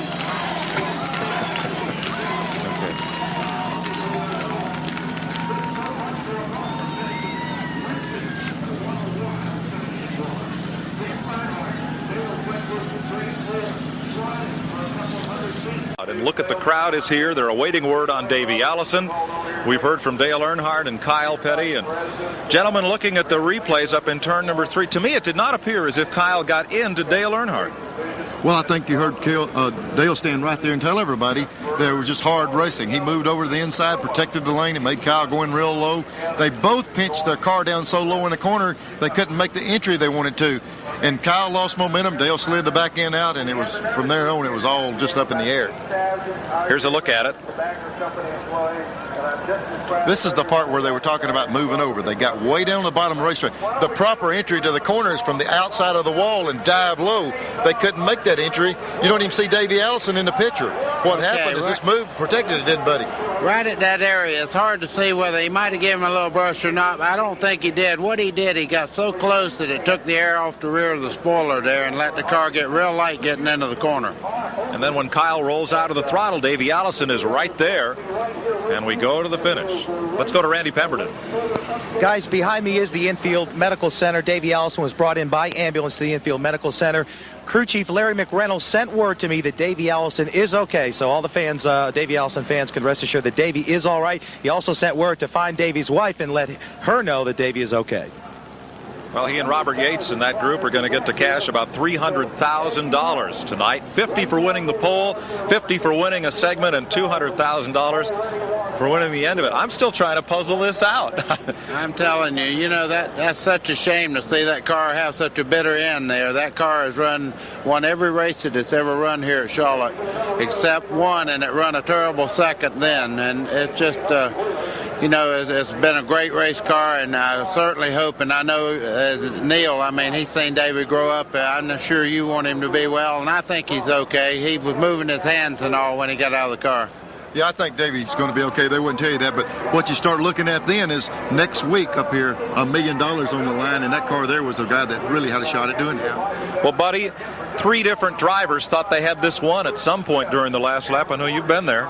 Well, I tell you, when you have that much money up, and this is a shootout, you know, and as you look at the replays, it was easy to say this guy did that and that guy did that, and then you really analyze it and you see, well, everybody didn't make a mistake. Maybe Earnhardt wasn't touched. He just drove it hard out, you know, trying to win the race, and the car got around on him on the front straightaway. When those 2 cars hit the first time, you don't know what might happen from there on. It was just a lot of good, hard racing, and unfortunately, Davey got in the worst end of it, but he did win the race, and I'm sure that Davey, you know, he was injured a couple of weeks back, so that had a lot to do with the injury that he occurred tonight. I mean, if he'd have been healthy as he normally is, I don't think he would have been hurt quite as much as he was. Well, they said expect the unexpected. Everybody got their nickel's worth. I'll tell you what, I guess the key, Mike, is we weren't playing dominoes, we're racing. That's for sure. And we'll be back with more from Charlotte Motor Speedway on one hot night after this. You see these great lights around Charlotte Motor Speedway? Well, I promise you, nothing like this has ever been attempted, and we thought we'd give you a look inside how the lighting of Charlotte came to be. Joe Crookham and Myron Gordon's Musco Lighting Company have won Academy Awards and Emmys. They've lit the Super Bowl, the Statue of Liberty, and the baseball field and Field of Dreams, but no one had ever attempted a project like this. This would be the equivalent of about 10 or more Super Bowls simultaneously. I guess I can put it in some perspective. It was, I believe, 24 semi-loads of equipment that it took to put the lighting in down here. And as far as total magnitude of the project, you know, there's more lights down here than there are street lights in our hometown of 10,000 people back in Iowa. The 2 million watts of light are produced by 1,200 fixtures. There's over 75 miles of wiring, 160 tons of steel, and they do this all with mirrors. 2 miles of mirrors, because Myron had to keep the lights out of the eyes of both the drivers and the spectators. You need to have light basically in the direction that you're looking. And for the drivers, that's one direction. For the spectators or TV people, that's another direction. So the mirrors are designed to give very pinpoint lighting, very precise cutoffs so that we can get light available for all those uses. The technology developed for the Charlotte Motor Speedway could end up being technology that affects roadways all over the country. Look at the grandstand here at Charlotte Motor Speedway. The people here still a bit stunned from this amazing finish, and they are not leaving. They're sitting here just kind of sharing the moment among themselves and talking about what happened, maybe about what might have happened if things had been different, and they have memories they'll keep for a long time. I think T.G. Shepard said it best right at the top of the telecast. He says, if you're not a race fan, in 4 hours you will be. Buddy? Well, all I got to say is I've been to many, many, many races in my lifetime, and I don't think I've ever seen anything as exciting as tonight's race. Now, for a fellow who climbed out of his car, kissed it, and jumped on top of winning the Daytona 500, that's something. Well, I tell you, what else could have happened? I mean, this was excitement. That's what the Winston is, excitement. Glenn Jarrett? Well, I have to go along with everything you guys are saying. I've been coming to races here at Charlotte Speedway for a long, long time. I've never seen a finish like that, never seen a spectacle like this. I have a feeling we're going to see a lot of races at night, particularly from Charlotte Motor Speedway. Randy? Well, this race was designed to do just what it did today, this evening. It's the thrill of victory for some, and Davey Allison and their team, and the agony of defeat for others, and they proved it here tonight in Winston. Neil Bonnet? Mike, I tell you what, I think that the fans, the reason they're sitting there like they are right now is they wait and they keep thinking Davey Allison is going to come to victory lane. They want to see him come in victory lane, and we were just told that they took him out here in a helicopter to check him. They saw the helicopter leave a while ago, and everybody stood up and gave a big round of applause, and they wasn't even sure he was in it. So I think everybody's shell-shocked. It was a heck of a darn race, I tell you. Davey has been transported to the hospital for observation, hopefully just as a precaution. He won't be going to victory lane. They have to give away all that money without him. But, fellas, maybe for the closing music of this, we got some neat music picked out, but maybe we ought to have Hammers Can't Touch This, because I don't think you could. I don't think you could do anything that could equal this. Well, the last time Davey Allison run a race car when he was hurt, he won the race at Wilkesboro, so he'll be here. He's a tough little fella, and all of us, I wish him a fast recovery and be out here next week with a chance to win. Neil, you think our heart could stand to do this again next year? I'm telling you what, it gets better and better, and I bet you the Yates bunch goes back and builds 008 to replace 007, and it'll probably as fast as this other one. Well, if you've never heard the superstition about racing at night under the full moon, it certainly gained all the credence it ever needed here tonight. One hot night in Charlotte certainly lived up to its billing as Davey Allison wins the Winston and $300,000. The car goes home in a basket. Kyle Petty is second. Ken Schrader is third. And they've still got a whole week to go racing here at Charlotte Motor Speedway. For Buddy Baker, Neil Bonnet, and the rest of our team, I'm Mike Joy. Good evening from Charlotte Motor Speedway. Here's the full field rundown of the 1992 All-Star race. Davey Allison won. Kyle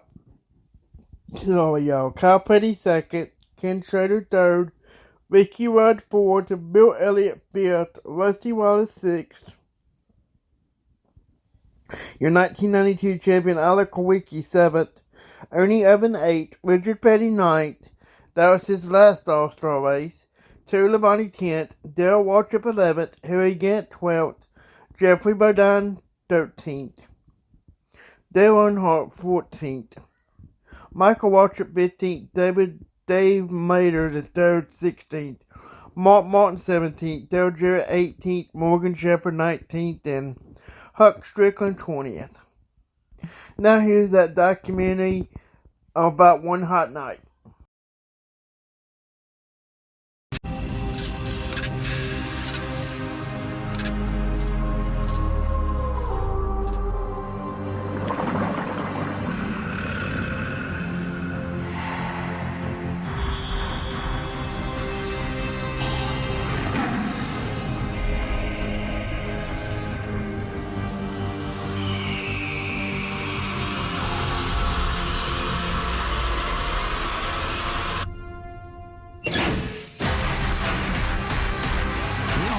Night racing was a pretty magical thing. Who likes a mile-and-a-half racetrack? It was something that just hadn't been done. If they can pull it off, this is going to be the greatest thing we've done. There's going to be a night race here at Macon 16. If I have to bring out 10 million flashlights. You could feel the build-up as each segment progressed. That last lap is seared into my memory. Now they touch. Earnhardt's car spins. It'll be the finish. The way he hit that wall, everything just changed. One hot night in Charlotte. It certainly gained all the credence it ever needed.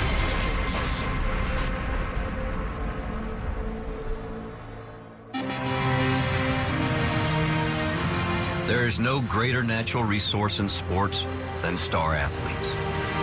And as NASCAR rose to a national stage in the mid-'80s, it wanted to shine a spotlight on its elite drivers.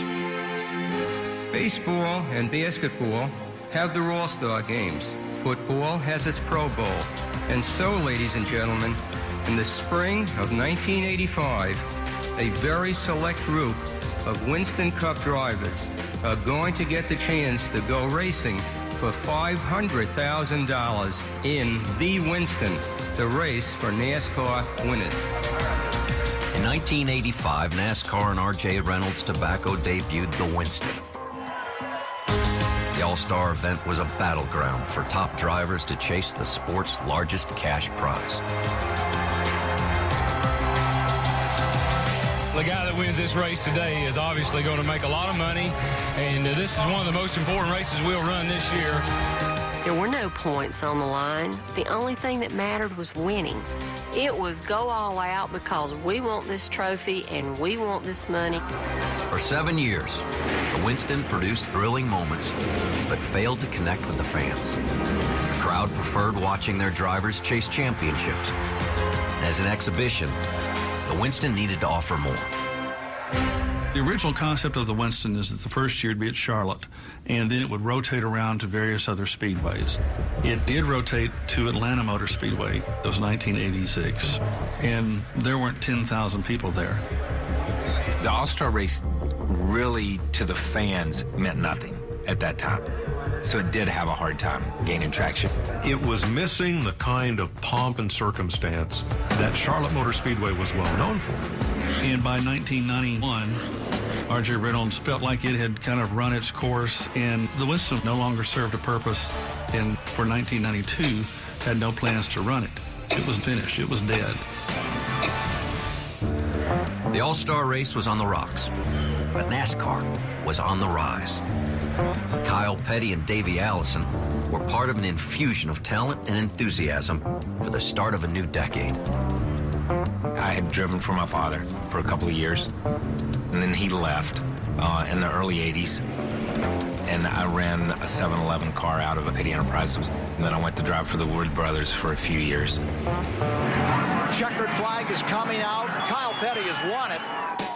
And then left the Wood Brothers and didn't have any place to go.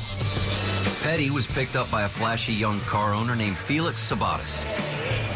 Their renegade attitude and focus on fun formed one of the most electric race teams of the era.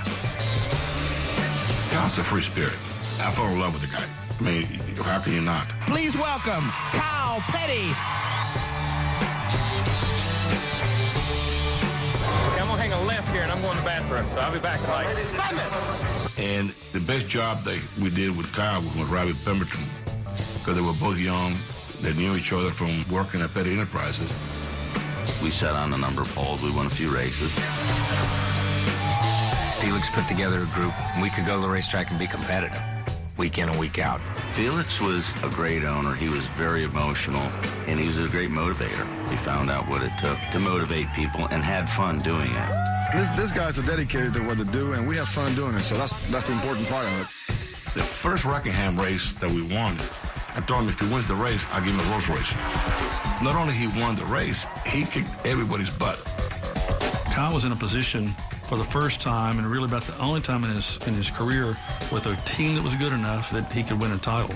If there was a time when you could say you were living the dream, the early 90s, being with Felix was probably the greatest time for me. Unlike Petty, Davey Allison preferred the garage to the limelight. He came from a family renowned for tenacity and resilience. Davey was born with it. Worked at my dad's shop ever since I was 12 years old up until just this year. He was so competitive in anything he did. Davey Allison was really coming into his own as a race car driver in 1991 and 1992.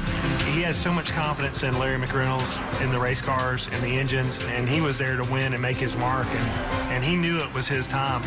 Coming to the stripe. Morgan comes to the inside, and Davey Allison is going to win the Daytona 500. Away from the track, Petty and Allison were very different. But like their fathers, it was only a matter of time before they became racing rivals. I think the great thing about Kyle and Davey was that they were second, or in Kyle's case, third generation drivers. It spoke to the staying power of the sport. NASCAR had all-star drivers, but it was on the verge of no longer having an all-star event. And that didn't sit right with Charlotte Motor Speedway owner Bruton Smith and track president Humpy Wheeler. Charlotte Motor Speedway believed the Winston was their race. That racetrack and that staff was so far ahead of everybody else that they knew that nobody could execute it the way that they could. For Wheeler, the All-Star race was a jewel in the Speedway's crown. He was determined to keep the event and transform its reputation. As soon as it left us the first time, I started working on RJR hard. Since the All-Star event was actually created by R.J. Reynolds, which was why it was called the Winston, they put all of their marketing forces behind it. But the race had become a losing proposition, and it was unlikely that Wheeler could convince them otherwise. Every year we'd have to present them with new ideas on what we could do to make the event better. We put together a plan, and I can remember Humpy and myself going to Winston-Salem to meet with R.J. Reynolds and T. Wayne Robertson, who was kind of the brains behind the Winston. T. Wayne told us, I don't care what you say. I'm giving you the courtesy of a meeting, but I don't care what you say. It's over. We're not going to do it. RJR said, what are your ideas? What are you going to do? I wanted to have qualifying at the dirt track. I think the other idea was to put a huge roulette wheel in the infield and spin it, and if it landed on odd, we'd reverse the field. Our ideas did not get anywhere. Wayne Robertson said, when are you going to come up with a novel idea? I said, I just gave you 10 of them. He says, well, we didn't like any of them. I just said this right off. I said, how about we run it at night? He looked at me like I'd just fallen off the turnip truck. He said, how can you do that? You don't have lights. I said, I don't know how, but we're going to. Runs are at a premium for the Blue Crew. That story. Humpy Wheeler had delivered a desperate pitch to Winston's T. Wayne Robertson, a radical approach to save the All-Star race for his speedway. I said, how about we run it at night? How can you do that? You don't have lights. I said, we will. He said, well, nobody's ever led a super speedway. I said, that don't mean it can't be done. That lit them up. And I could tell, man, they're excited. Wayne was, if they can pull it off, this is going to be the greatest thing we've done. But we need to pull it off. So at the same time, I'm thinking to myself now, how in the world are we going to do this in 10 months? I can remember us leaving the building, walking down the sidewalk, and Humpy says, well, boys, we've got to hurry up and figure out how to light that place. We were the dog that caught the car. It was already the fall, and so we had to go to work. The idea was ambitious, but night racing had long been a cornerstone of the sport's landscape. Saturday night is stock car racing night all across America. We all knew that night racing was a pretty magical thing, but the thought of lighting a super speedway was a unique challenge. Mile-and-a-half speedway, it's 8 times the size of a football stadium. At that point, the only race we ran under the lights was Bristol in August. They brought in trucks with makeshift lighting just to have enough light to be able to race.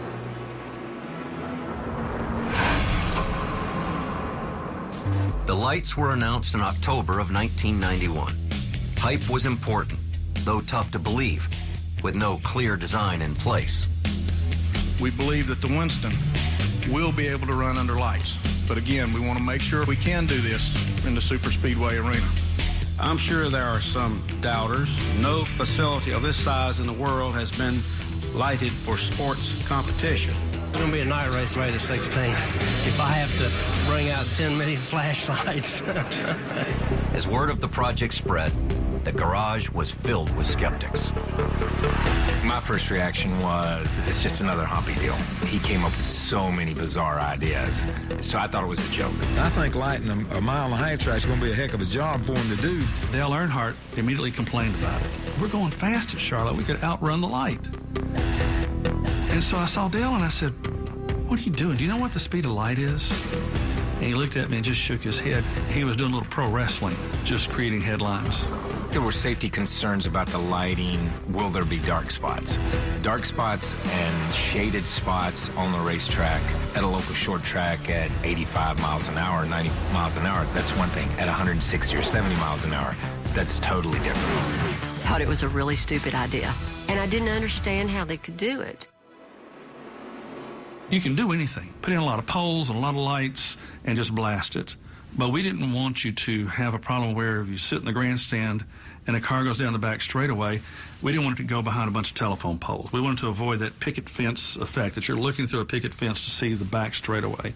We brought in some semi-trailers, several hundred yards of them, and put fluorescent shop lights on top of them on the inside of the track to see how that worked, and it didn't.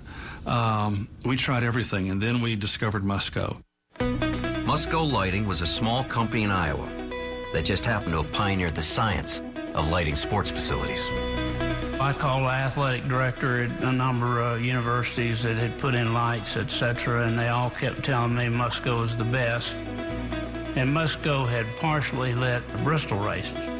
We have our mobile lighting trucks we light football stadiums with, and we were able to light Bristol just like it was a big football stadium. The concept of lighting a 1.5 mile track was intimidating. I said, you guys tell us what to do. I'm not going to tell you what to do now. I just don't want to blind the drivers, and I don't want to have a bunch of poles around the inside of the speedway.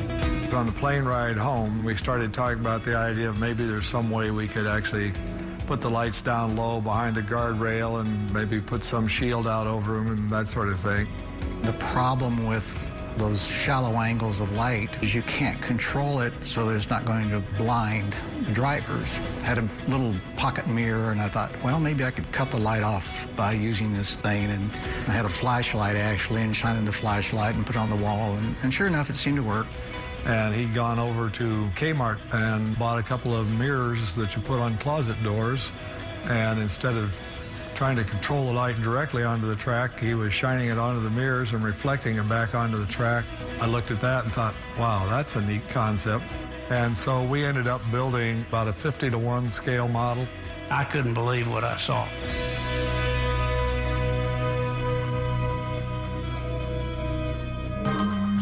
The design, called Mirtran, featured hundreds of lights reflecting into mirrors at precise angles.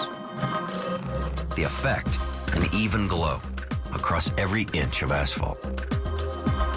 When we were on the fast track, we didn't get to final designs until January. The race is in May. They only had a couple of months to fabricate these pieces, run the cabling, install everything. I don't know how it got done so quickly. A 16, 18-hour day was not an unusual thing. The amount of equipment was staggering. 2,200 mirrors and 1,200 fixtures, and they all had to be adjusted by hand. If you sat down and added them all up before you started, you wouldn't do it. The lights were designed by engineers, but they needed a driver to turn theory into practice. And improbably, Myron Gordon was both. I've raced pretty much all my life. Started out racing dirt track here in Iowa. Nothing of this kind of speed, and not on asphalt. He said, I want to take you to petty driving school.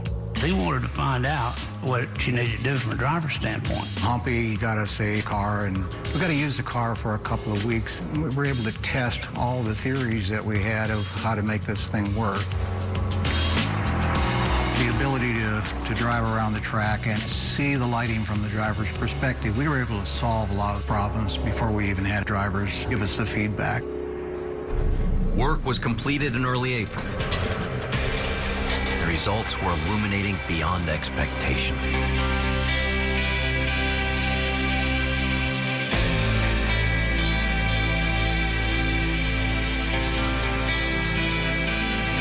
The first time it was lit up, I remember sitting there looking at this with my mouth kind of hanging open, and you just knew this was going to be special.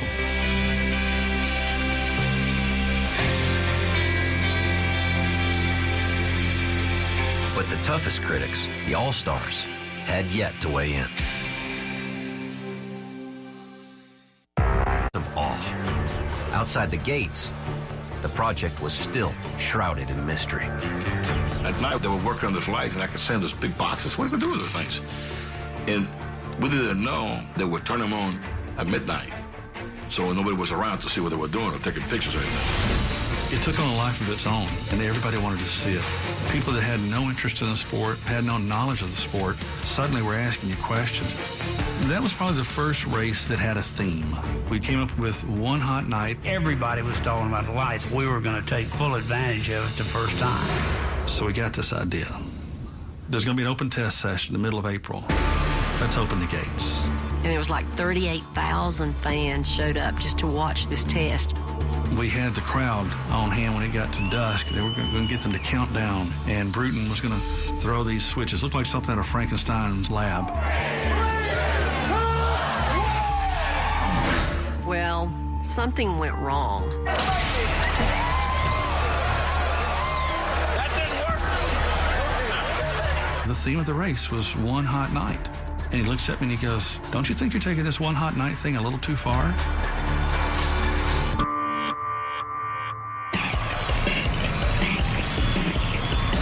The opening ceremonies fizzled, but fans and media had gathered for a very different show. And it was now time to put Musco's lights through their paces. We felt like the drivers were not going to be able to see, no matter what kind of lights you put in. We go to the car and say, "Davey, can you see good?" I'll see good. They thought the vision was better than the sunlight. My hat's off to these guys over here at the Speedway. They've done a tremendous job under a lot of pressure, because I know everybody in racing is watching to see what they could do and if they could pull it off. Their comments were critical to us. It helped us see some things that we otherwise couldn't identify. A couple of them said, yeah, I think we got a little glare somewhere in the corner. So then I asked Dale Earnhardt, "You got any problems with glare?" He said, "Yes. Coming out of turn 2, you go to the safety entrance, go back 3 fixtures. The lower left-hand corner of that fixture is causing glare." He would see things on the racetrack. "Hey guys, there's a motorhome on fire going down the backstretch." He would see things. "There's a fight in the grandstands." When you tell me that Dale Earnhardt noticed one panel of one light, I totally believe it. From then on, I kind of depended on him to give us the feedback. I figured it was okay with Dale. It was probably okay. Well, hopefully we can win it. It being the first night in Winston. It'd be a first, a monumental first. So, I'm ready for it. The current of energy surged as May 16th approached. 1 year of trials and tension had raced to this one night. In advance of the race, you could just feel it. There was this aura about this event. It had so much excitement built up around it. I know we had thousands of people there just from RJ Reynolds. Oh, people went crazy. Matter of fact, at one time, we were selling more tickets to the All-Star race than we were to the 600. And an annual Rite of Spring is underway here, and RV Village is beginning to take shape at CMS. It's not like football, baseball. It's not like anything else. It's just racing's in your blood. It gets in your blood, you don't get rid of it. It's the happening thing. It's a night race, first night race in Charlotte. We got to be there. You can't get excited when you hear one hot night. 10 months from the pitch that gave the Winston new life, the spotlight descended upon Charlotte and the largest crowd ever for a nighttime sporting event. Nature's house lights dimmed for a show of unprecedented scale.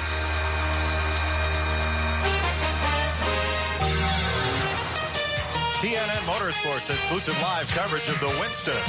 Estimated crowd of 150,000 plus here at Charlotte Motor Speedway, and they're ready for one hot night. I'm glad we've got these seats right here because there's none available anywhere. It's not only going to be one hot night, this was one hot ticket to get.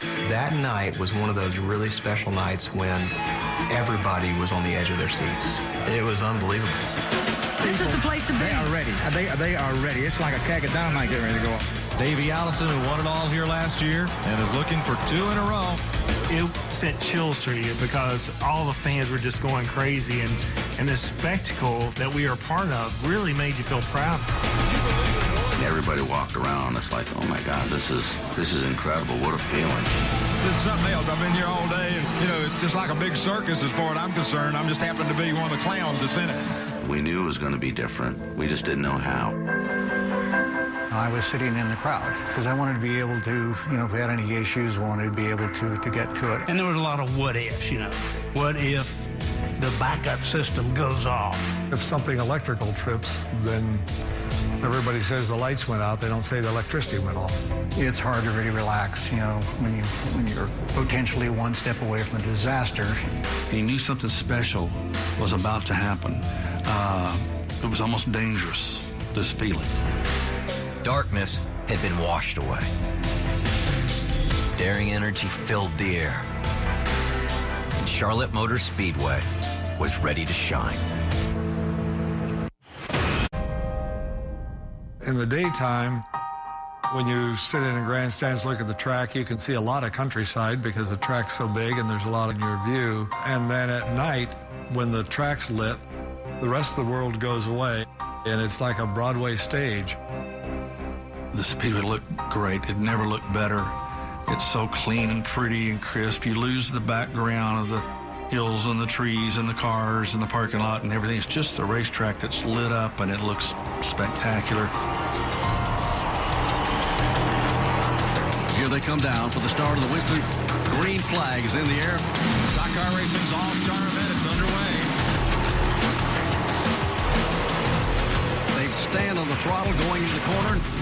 And it's Davey Allison out quickly with the lead. All the doubts and anticipation were finally stripped away. All that was left were 20 drivers and 1.5 miles of radiant asphalt. I like this racing under the lights on a super speedway. I think this looks great. Davey Allison trying to sneak out of the field. He's got a 0.7 of a second lead. I knew those segments were probably going to be a bit boring because it was just people trying to get in position for the main event. All segment one does really is give you an idea who the contenders might be. And Davey just took off in that 28. You take a Yates car with Davey Allison driving, they're going to the front. They're going to be the car to beat. And when they dropped the green flag, they showed they were the car. Davey Allison has been making a snooze of the lead. Meanwhile, another contender spent the first segment racing from the back. Kyle Petty showed his endurance over long green flag runs. Battle for ninth place. Kyle Petty has come up from the 9th row. We weren't bad, but we weren't good. We weren't where we needed to be. Checkered flag as Davey Allison coasts to a wire-to-wire win in the first segment of the Winston. The segment win paid a $50,000 bonus, but the prize came with a price. The fans added some drama of their own. The fans have voted to invert the cars. Way to go, fans! You took part. Allison's dominance worked against him, and for the first time all night, he would have to fight through traffic. The fans have voted to put you in the back of the field. How you feel about that? You know, we'll just have to see what we can do with the traffic now. We're not going to try to out-trick ourselves. We're going to try to lead every lap we can and run as hard as we can and see where the cards fall. They weren't a layup team at all. They're going to win. They're going to go to the back. They're going to try to win again. That's the way they did things. Kyle Petty used the 10-minute break to improve the handling of his car. With the added help of flipping the field, 42 was ready to make a push to the front. We came in and made our adjustment. When we went out for the second segment, we were good. Field is under green. Jeff Bodine is the leader as they get the green flag. But Petty wasn't the only contender positioning for the final 10-lap segment. Earnhardt now moves up to the outside of Labonte. He'll grab 5th. Can anyone beat Earnhardt? That was always the question going into the All-Star race. On Earnhardt, you never know. When he digs deep, he finds stuff that nobody else can. And Earnhardt is flying. He has caught Richard Petty, having been 5-6 car lengths back just a lap ago. Earnhardt tracks the leaders. I hope all these new lights are screwed on tight because this place is going to start shaking wildly. Earnhardt for second place. Kyle Petty goes right along with him.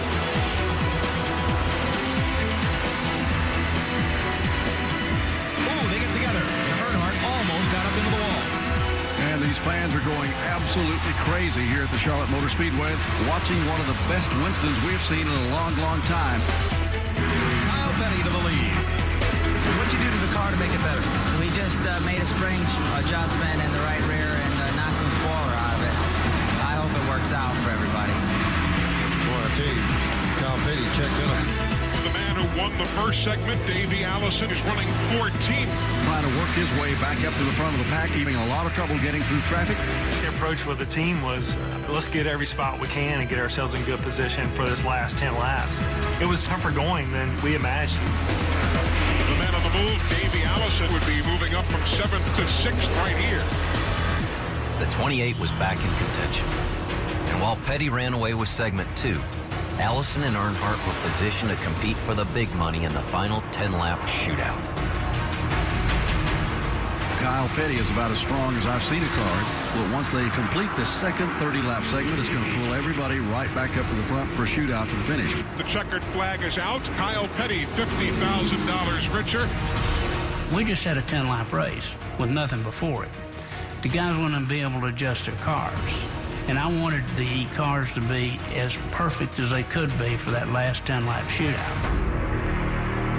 The warm-up act was over. The main event about to begin. 10 laps that would reshape the future of racing.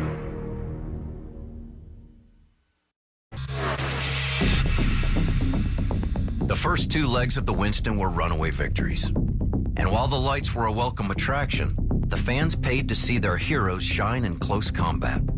A final battle to decide the legacy of one hot night. 10 laps, folks. $200,000 is on the line. Kyle Petty's on the pole. Ernie Irvin is right alongside. Dale Earnhardt and Kenny Schrader. Elliott, Allison, Kulwicki, Waltrip, and on back. Everything was focused on the 10-lap shootout. All of the rest was just warm-up act. You could feel the build-up in the grandstand as each segment progressed. It was that final 10-lap segment that everybody was waiting on. Boy, I tell you, Felix must have made Kyle Petty a big money on. What's Kyle get from Felix if he wins? I guess we're going to run next week, too. I went to Coke and I said, hey, if we win the first race on the lights in Charlotte, I get $1 million for the race team, and Kyle gets $1 million for himself. The bonus for me was he would buy lakefront lot on Lake Norman for me, and so that was my extra incentive. You could see that there were going to be some real fireworks. They were just setting it up. Green flag, 10 laps. When they drop the flag on the 10-lap race, there's no strategy. Your goal is to win. That's all. You got 10 laps in 5 minutes, and that's what it boils down to. So look at Kyle Petty pulling away. You kind of know who your competition's going to be based on other tracks similar to that. So I didn't really factor in that the 42 car was going to be a player, but it didn't take me long to realize that they were. It was 10 laps. We figured we had it going on. We knew there was guys behind us that were capable, but we had track position, we had a short run. We were getting ready to cash the check. These dogs can fight for the scraps. That's all that's left. Or Waltrip in the grab. They put the caution flag out. That's going to put it back on Kyle. Kyle Petty had checked out by about 1.2 seconds. Never did I ever think, nah, they shouldn't have thrown that. An all-star race is not about somebody lapping the field. You have to put on a show for the fans. So a caution should have been thrown to bunch us back up and to give the fans what they came for. 6 laps to go. The caution brought Earnhardt and Allison back to Petty's bumper. If they had anything left for the 42, it was time to show it off. That's the moment of the night that everybody who had been there for the last 4 or 5 hours was anticipating. Here they come. Green flag. The front row pulls away, but this time Kyle cannot dispose of Dale Earnhardt. Earnhardt is there in the outside lane going into turn number 1. Here's Kyle right on the bottom of the track, and Earnhardt slips around the outside lane. Dale Earnhardt goes in front. Here's Davey Allison. You better watch this 28. I'm telling you, that car is accelerating. Kyle Petty's got to be wondering what in the world happened on that restart. All of a sudden, he goes from leading the race to third.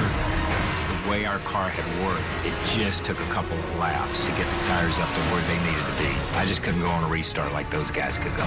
Both of them ended up in front of me, and you had to fight your way back through it. We were really good through 1 and 2.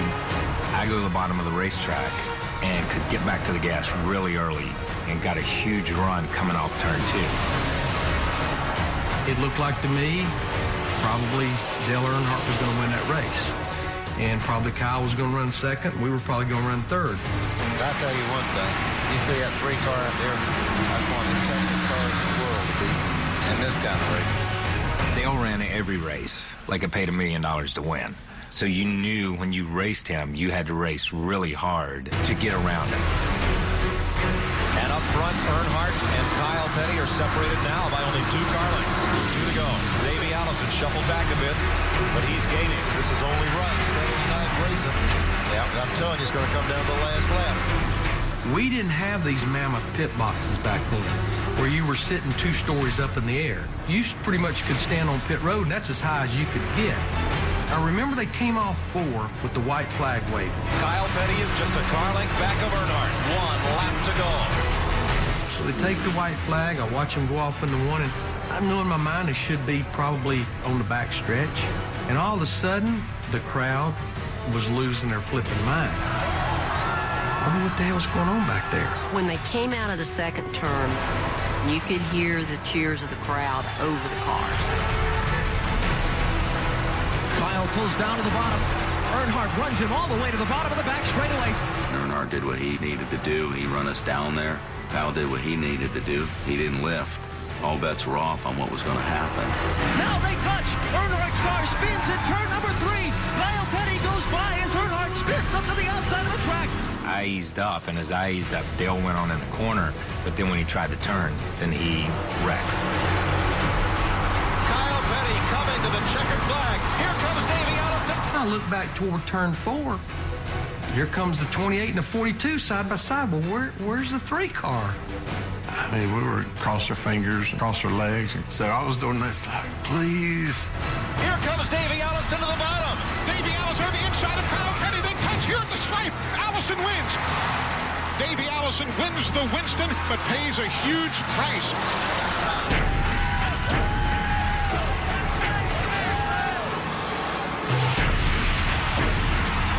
It was like watching a foot race, and everybody's running for the tape. And as soon as you hit the tape, you see runners fall down and relax because that's where they're at. And we just got together. We won, but then it went bad. I mean, we've had the highest of highs and the lowest of lows.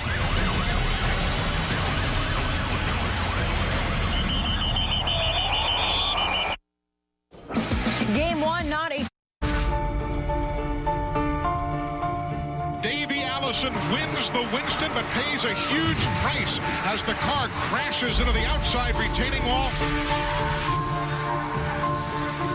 In the heat of battle, anything can happen. And tonight, everything happened. We won, but then it went bad.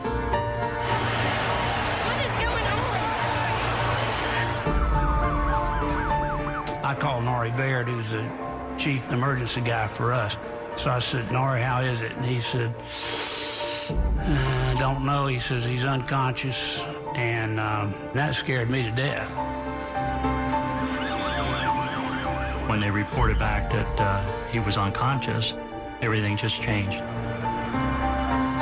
The whole night had been such a great success and showed such promise. And to end it with a star driver, the winning driver, unconscious, was unthinkable. We're back at Charlotte Motor Speedway. Davey Allison has been helped from his car. And rather than victory lane, he's going to be transported over to the infield care center. The way he hit that wall and how hard he hit that wall, that was a heck of a lick. We didn't have a lot of anything between our helmet and the wall. And he hit his head on the wall. Cut the roof off the car, pulled him out, took him to the hospital. Bobby Allison and I got in the ambulance with Davey.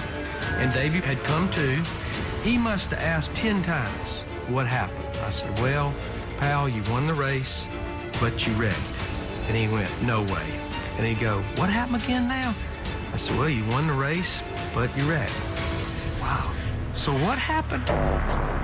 As Davey Allison arrived at the infield care center, attention shifted to the garage, where chaos of a different kind was brewing. I think Kyle and Dale are going to it in the pits. Oh, you're right. Big deal at the Union Station.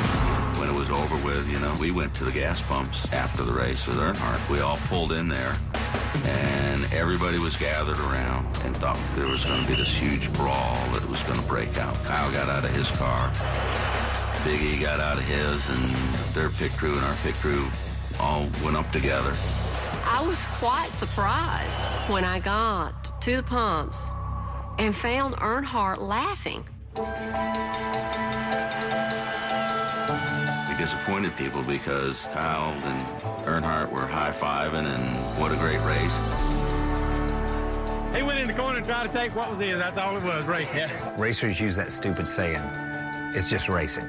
But everything that happened that night was just racing. At the end of the night, if you're a racer and you love this stuff and you understand this stuff, yeah, it was like, man, I hate it, but dang it, I would have done the same thing that guy did, Are those the rules of the Winston? I don't know about the rules. There's racing. He was trying to win. I was too.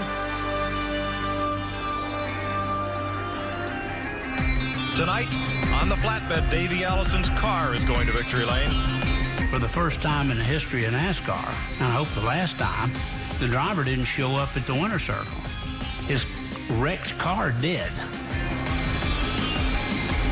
And I see a wrecker with a car on it backing up into victory lane.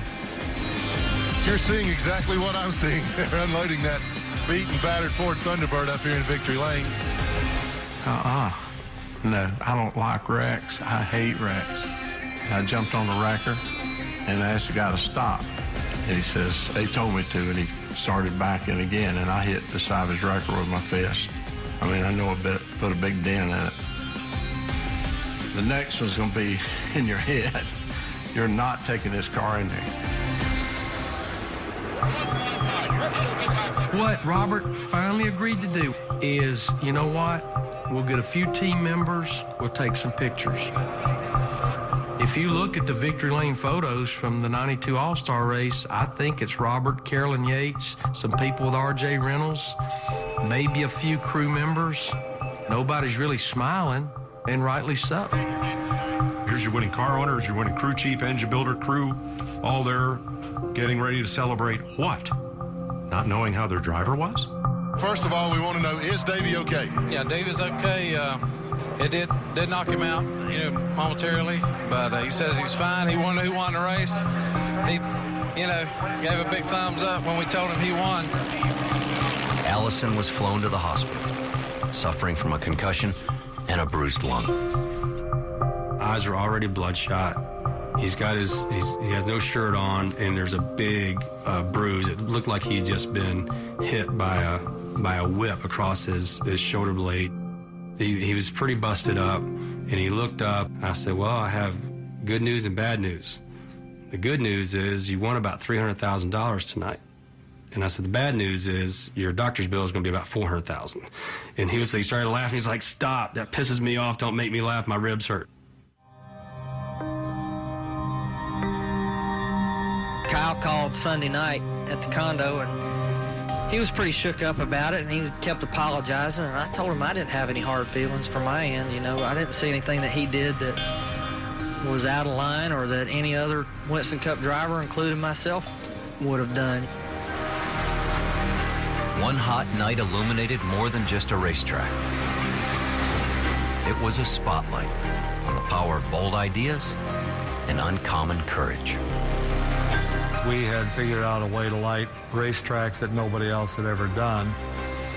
This is going to have an impression for a long time to come. We had drama. We had excitement. We were under the lights. I think it was huge. When you see Davey Allison and Dale Earnhardt Sr., run that hard for this.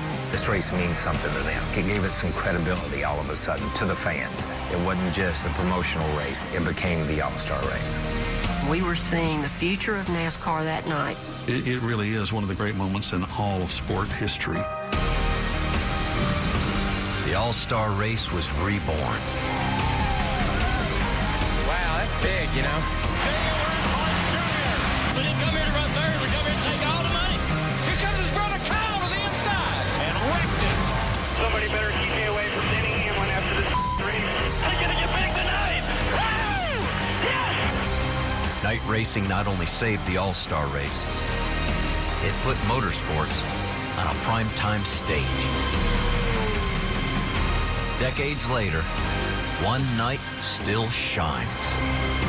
It certainly gained all the credence it ever needed here tonight. One hot night in Charlotte. Did it live up to the promise of the pre-race and all of the hype that R.J. Reynolds and NASCAR put into it? Absolutely. Coming to the checkered flag. Here comes Davey Allison to the bottom. It'll be the finish everybody was waiting for. And Davey Allison is in a shower of sparks. Was it one hot night? You bet.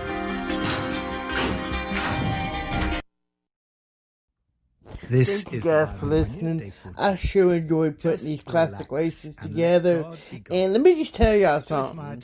If you ever bored, God be God. trying to find something to watch on TV, I have it where it's recommended, so I watch so many of them.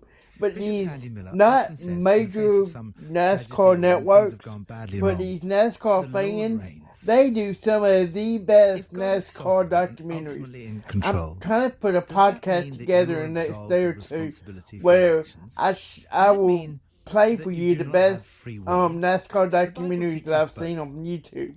Check them out. Thank you guys for listening. And if you have a classic race you would like for me to use, text me. 478-250-8424. Once again, 478-250-8424.